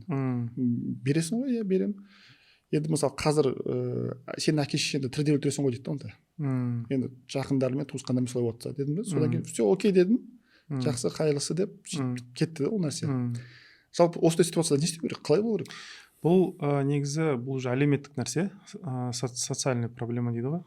мынандай нәрсе бар, өкінішке орай бізде зекет мәселесі андай дамыған бір жүйе емес та былайша айтқан уақытта. Негізінде көз ақысы деген нәрсе бар, құлақ ақысы деген нәрсе бар. Мысалы мен біреудің бай болғанын естідім, көрдім.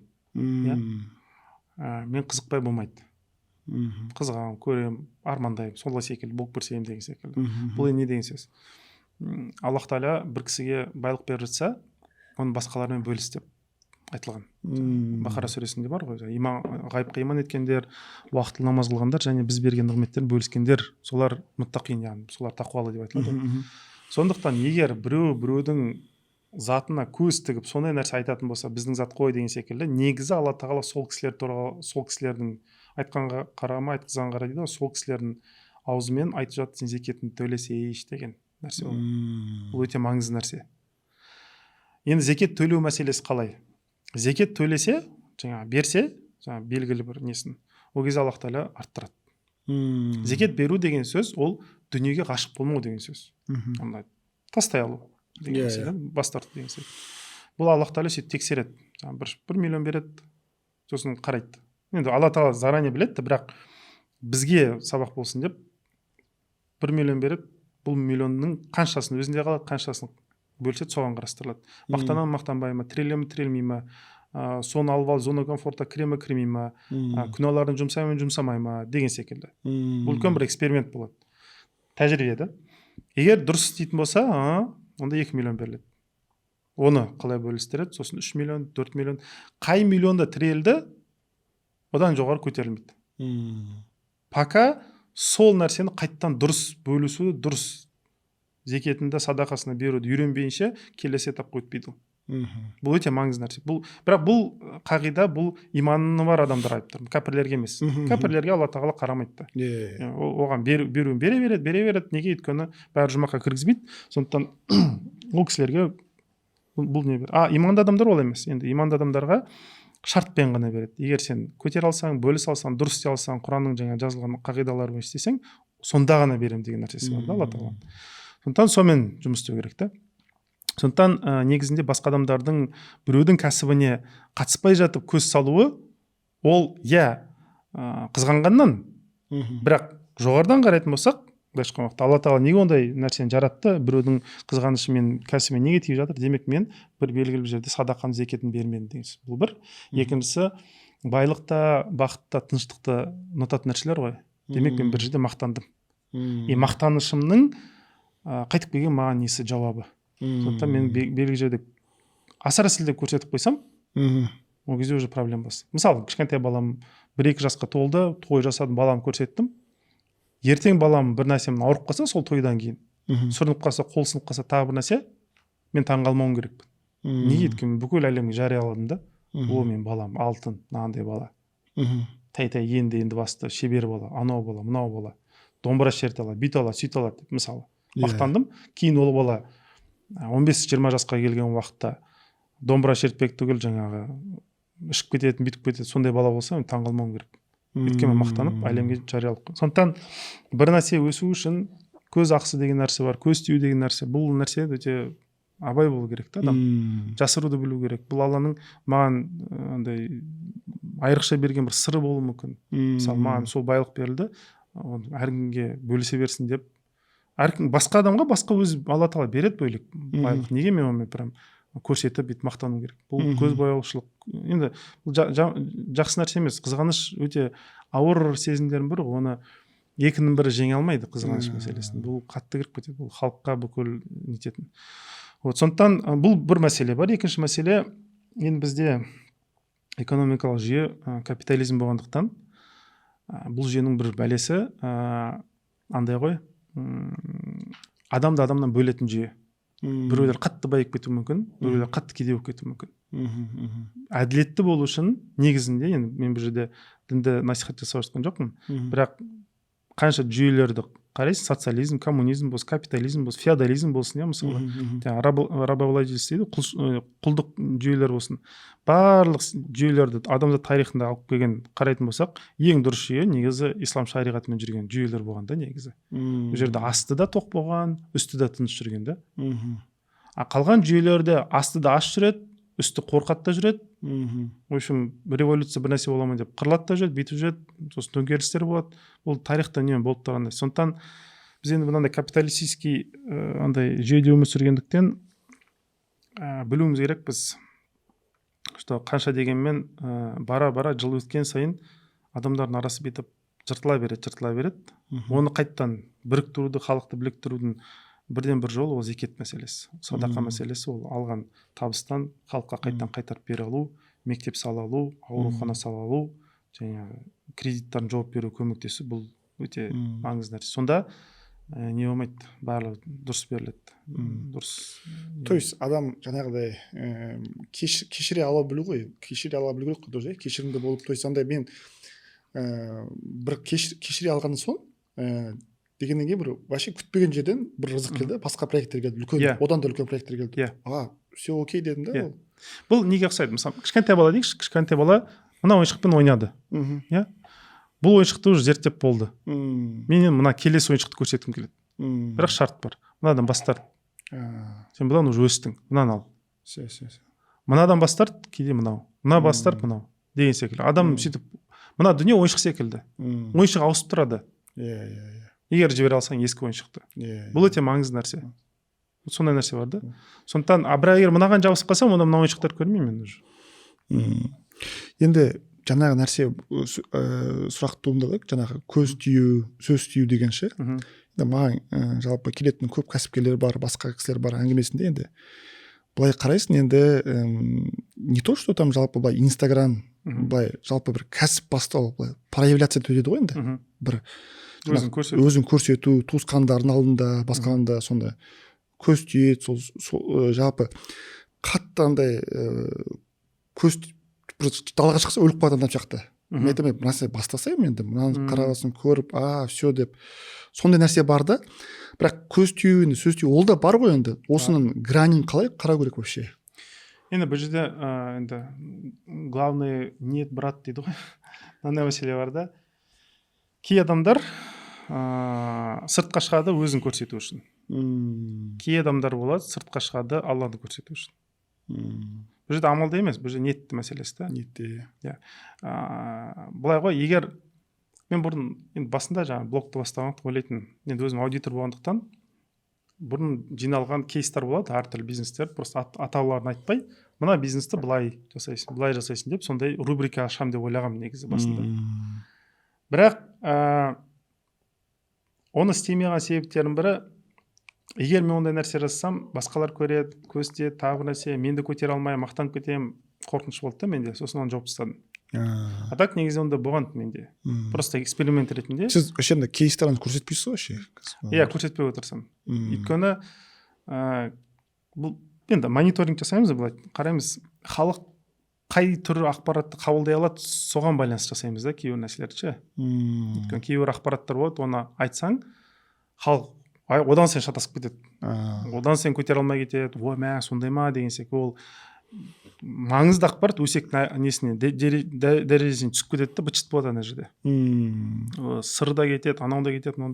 Сондықтан біраз байқалу болу керек. Бұл жерде андай ойлап қалмаңыз бейт. Білім тығып жүреді екен. Ондай емес. Просто кейбір адамдарға кейбір нәрселер білмеген дұрыс. Ол әлі неткен жоқ, пісіп үлгерген жоқ. Қашан піседі, сол кезде айтылған дұрыс. Өйткені андай нәрседе бар, шәкірт дайын болған кезде ғана ұстаз пайда болады дейді ғой. Сондықтан шәкірттің дайындығына байланысты, тыңдарман дайындығына байланысты ақпарат берілген дұрыс. Бұрын мен ондай нәрсені ұстанбайтын. Бұрын барлығын айта беретін. Не білем, не білмеймін, прям төгіп барын айтатын. Жанында жүретін кейбір кісілер болған. Бірінші жылдары жаңағы сүйреп, давай ана бизнес күні-түні бесплатно жасайсың да, жанында жүріп, давай бүйтейік, давай істейік, жаңағы мотивация беріп, болельщигі болып, фанаты болып деген секілді. Бірақ ол дұрыс емес екен. Ол дұрыс емес екен. Егер адам өзінде қалау болмаса, таңдау болмаса, біреуді бүйтіп итермелеп жұмаққа кіргізе алмайды деген нәрсе бар екен да. Сондықтан былай өзін үйретуге неттім да. Так бірінші жылдары қатты жабысатын достарыма болсын, жақындарыма болсын, андай демеп, оны қайта итеріп, давай, не керексің, ақша керек пе, давай онды берейік, анандай берейік. В общем, пожарник болатынбыз енді жаңағы жүгіріп ше. Спасатель дейсіз ғой. Спасатель, ол дұрыс нәрсе емес екен. Әр нәрсе өзі. Енді мен Алладан мейірімді емеспін, Аллах қой мейірімді. Бірақ Алла тағаланың өзі бермей тұр ғой. Неге бермей тұр? Өйткені адам көтере алмайды ол нәрсені. Ол ризықты беріп қойса, ол ризықтың астында езіледі де қалады быт-шыт болып. Сөздер жаман да. Мен мысалы өзім аудиториямдан сұраймын ғой, қанша саған қазір ақша керек? Ойлашы, мысалы 50 миллион, енді қанша, 100 миллион, жарайды 200 миллион дейікші, мысалы, примерно 200 миллион берілсе, бақытты боласың ба? Бақытты болам, хорошо. 200 миллион берсе, не істейсің? 99% зона комфорта тығылады да безіп кетеді. Әйелінде бала шағасын тастап қашып кеткісі келеді. Бұл не андай ғой? Алла тағала біз не үшін жаратты? Құлшылық үшін ғой. Енді ризық не үшін беріледі? Құлшылықты қамтамасыз ету үшін берілетін нәрсе да.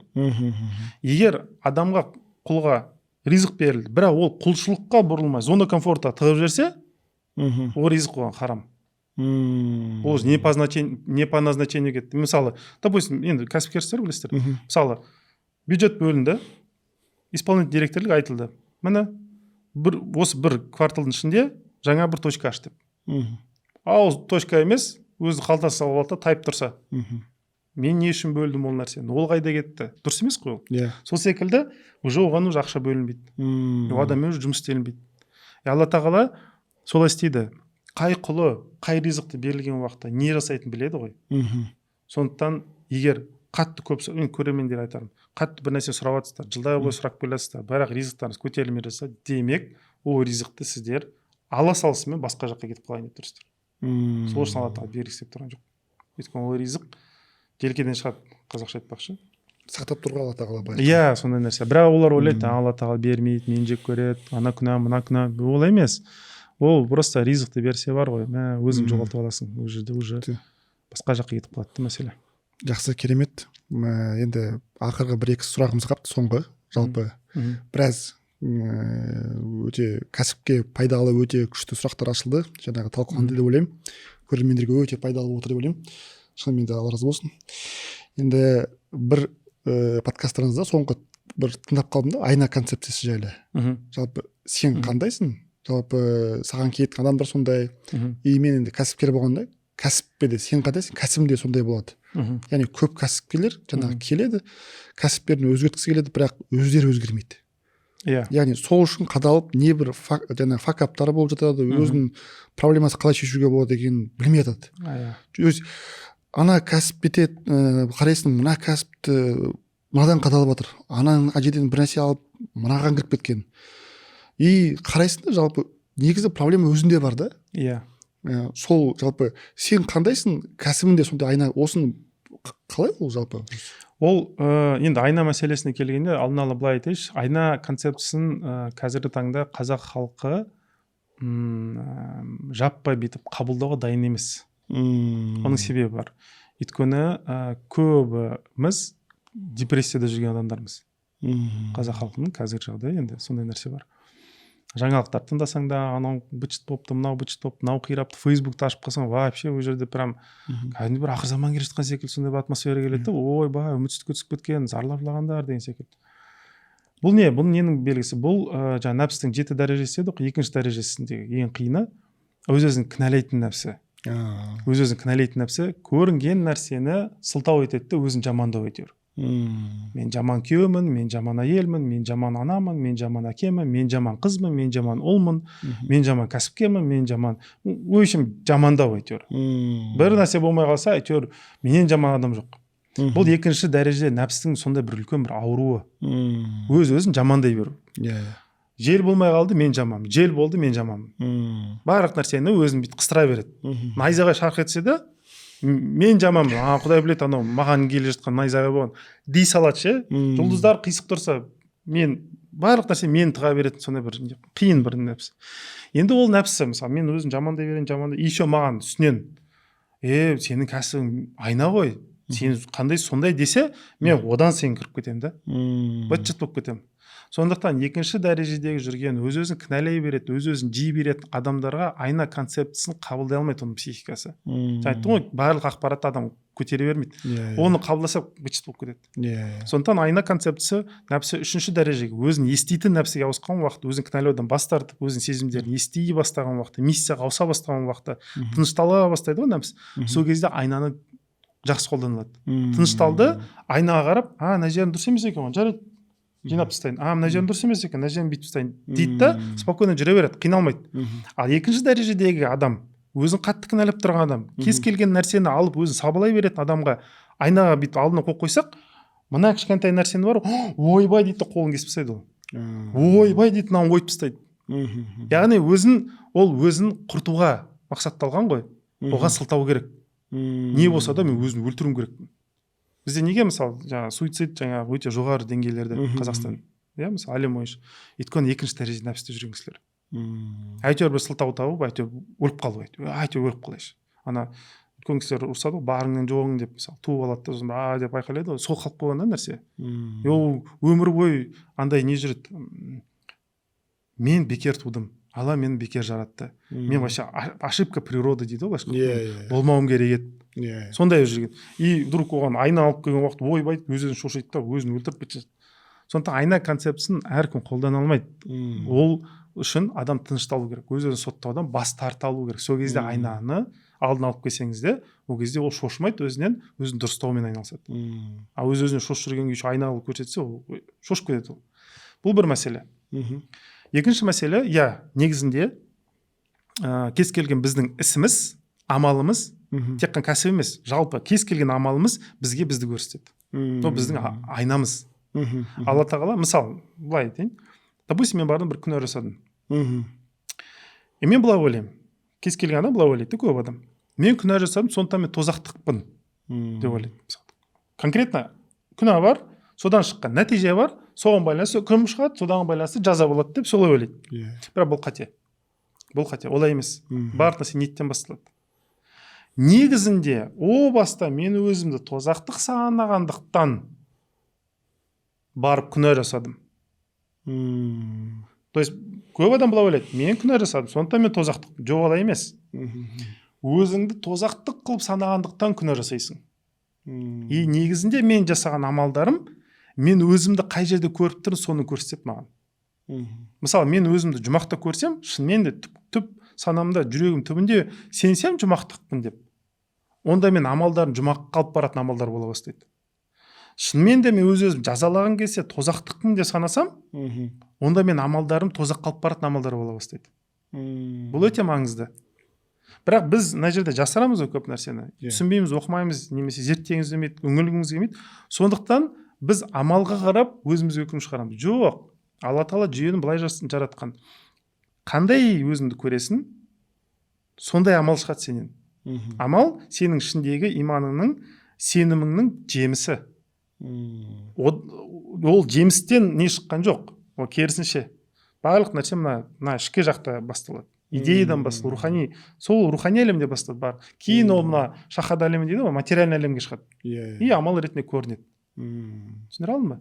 Сондықтан ол бизнесте де солай, кәсіпте, мысалы, кімнің ішінде не жатқан білу үшін, бір таныс жігіттер бар, айда ақша береді ана жігітке. Құртып алса, нетіп алса, уже түсінікті, ішінде бардак, ана ішкі әлемі бардак. Ол егер алмайды ол ақшаны дейді. Сондықтан бірінші ішкі әлемін дұрыстайық, одан кейін ақша береміз дейді. Ол кез келген жерде солай. Бір адам тексеру үшін просто оған сәл ресурс көбірек беру керек. Сол ресурс арқылы ішіндегі шығады. Алла тағала да солай істейді. Адам тәрбиелегенде, неге мысалы біз айтамыз, ақшасы көбейіп кетті, сосын қуып кетті. Жоқ, ол басында қуамын деген ішінде болған ниеті. Просто ол ресурс болған жоқ, ақша жағдай болған жоқ, сол қууды бүйтіп жасай алатын болған жоқ та. И содан кейін келді ресурс, анау гүлдеп шыға келді ішіндегісі. Мысалы айтады ғой, ақшасы көбейді, екінші әйел алды, үшінші әйел қуып кетті, бүйтіп кетті. Ол ішінде бартын сол нәрсе. Ана дән ретінде бартын, просто суарылмаған әлі. Ресурс күннің көзін көрмегенде. Ақша келді, не келді, суарылды, оны бүйтіп гүлдеп шыға келді. Сондықтан адам өзінің амалына, кәсібіне қарап білу керек. Мен кәсібім, негізі мен ішіндегі жатқан нәрсе, сыртқа шығарып жатқан нәрсе. Жүйе болды. Басқа еш нәрсе емес.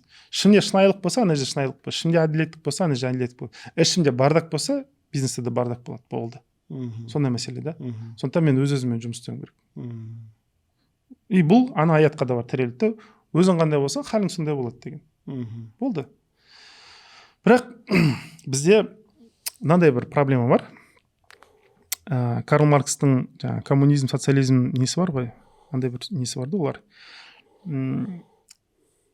есть воля обстоятельств дейді, жаңағы орысша жазылған нелерінде ғой, есть воля намерения деген нәрсе бар да. Менің өзім ниетімнің бір күші бар дейді, және жағдайдың бір обстоятельства, жағдайдың, халдің бір күші бар дейді.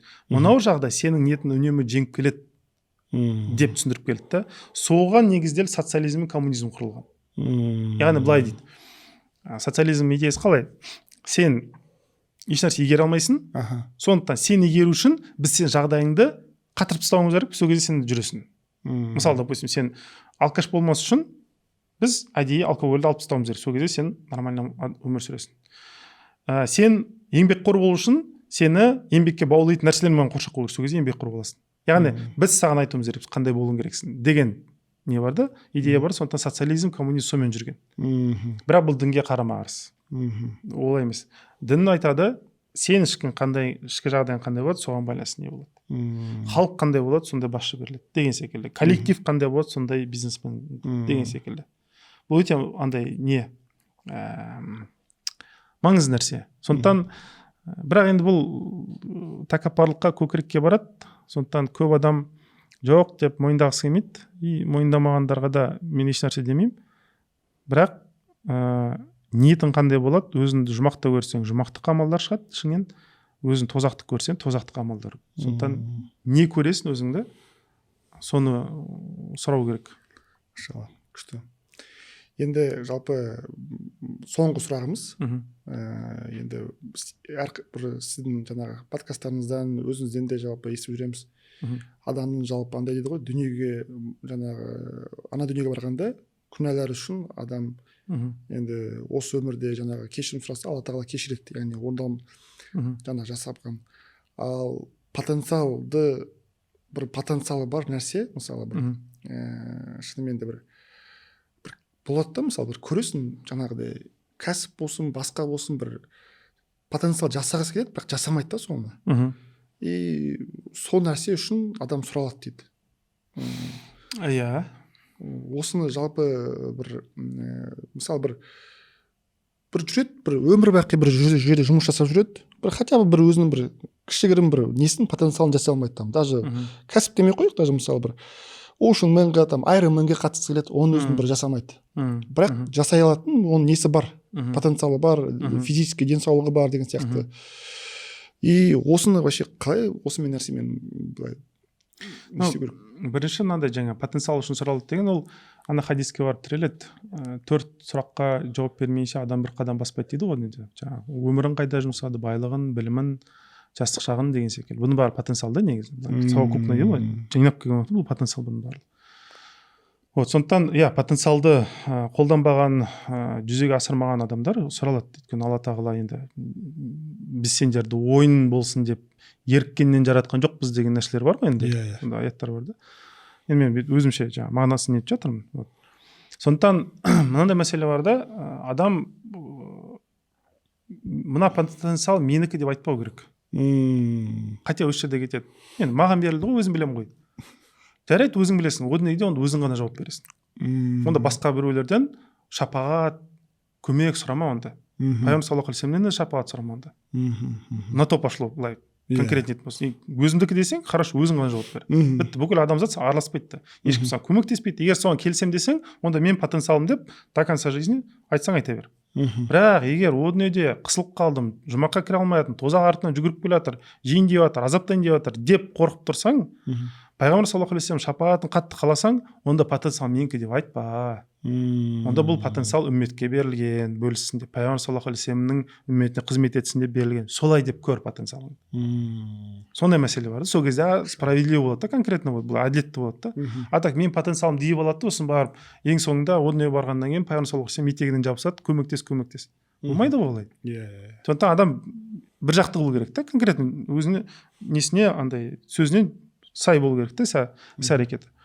Бұл екінші мәселе. Үшінші мәселе, потенциал негізінде ақиқатын алатын болсақ, біз берген нығметтен бөліскендерді просто айтылған жоқ қой. Нығметтердің ішіне жаңа потенциал кіреді да. Потенциал жалпы табиғат әлемін алатын болсақ, ешбір жаратылыста Алла тағала дара жеке өмір сүре алатындай қылып жаратқан жоқ. Құмырсқа да бір нәрсені істейді, бірақ бір нәрсеге мұқтаж. Бактерияның өзі бір нәрсе істейді, бір нәрсеге мұқтаж. Балықтың өзі бір нәрсе жейді біреуден, бірақ басқа біреуге де мұқтаж. Ана үлкен крокодилдар не жасады мысалы, иә, үлкен нәрсені жейді, бірақ тісін шұқып кетеді, кішкентай ана құстарға мұқтаж. Әрқайсымыз бір нәрсеге мұқтажбыз. Алла тағала өзі рахманиеті, Алланың мейірімі солай. Бір жағыңды күшті қылып жаратады, бір жағын әлсіз қылып жаратады. Басқа біреудің күшті жағымен әлсіз жағын жабылады, сенің күшті жағымен басқа біреудің әлсіз жабылады.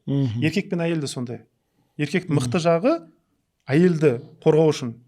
Әйелдің мықты жағы еркекті нету үшін, андай былайша айтқанда демалып тұру үшін. иә, андай забота дейді былайша айтқанда, қоршап алу үшін, қорғап алу үшін. Сондықтан еркек бүйтіп айта алмайды, мен әйелсіз өмір сүре аламын. Әйел де айта алмайды, мен еркексіз өмір сүре аламын. Ал сүріп көр, ал көреміз не болады. Сондықтан бұл жерде қатты өзіне көп алған дұрыс емес те негізі. Вот потенциалды менікі деу, жаңа өзіне көп алып алу, ол алысқа бармайды оның нәрсе. Кәсіпкерлерде андай сөз бар ғой, егер тез жүргің келсе жалғыз жүр, бірақ алысқа барғың келсе біреумен жүр деген. Бұл команда, бұл жүйе, бұл бұрыннан ба белгілі нәрсе. Кез келген үлкен басшылар болсын, тарихта қалған кісілер болсын, бұлар жалғыз өзі ешқашан қалған жоқ. Оның үнемі жанында жүрген командасы болған, адамдары болған, көмекшілері болған, қызметшілері болған. Ол андай орысша айтқан ежу понятно дейді ғой, кез келген адам біледі ғой ана нәрсені. Сондықтан потенциалды былай қарастыру керек та, жалғыз өзін бөлмей, мына Алла тағала жаратқан мына ғаламның ішінде кетігін тапты бар қалан дейді ғой, қай жерге менің потенциалым көбірек қызмет ете алады, сол жерге баруым керекпін да. Сонда Алла тағала маған қызмет ете алатындарды артынан жібереді да. Бұл солай жұмыс істейді. Ал егер мен біреуге қызмет еткім келмесе, онда маған қызмет еткісі келмейтін адамдарды да жібереді да. Емен осылай. Әділетті ме? Әділетті болды. Осымен мәселе да. Бірақ адам мындай ғой, көп алғысы келеді, аз бергісі келеді да. Сосын барып ренжиді, неге маған аз берді, ал өзі көп бергісі келіп тұрған жоқ. Олай да болмайды да. Күшті. Жақсы, рахмет. Құрметті көрермендер, енді шынымен де өте керемет пайдалы подкаст болды. Яки Алла разы болсын. Енді алтын уақытыңызды бөліп келгеніңіз үшін. Рахмет. Сөзімізді қайтармай. Бұл енді бір кәсіпкерлерге, бір қазақ кәсіпкерлеріне шынымен де психология, руханият жағынан бір үлкен пайдасы зор деп ойлаймын. Сол, рахмет сізге. Рахмет шақырғандарыңызға. Көп рахмет. Қуаныштым келгеніме.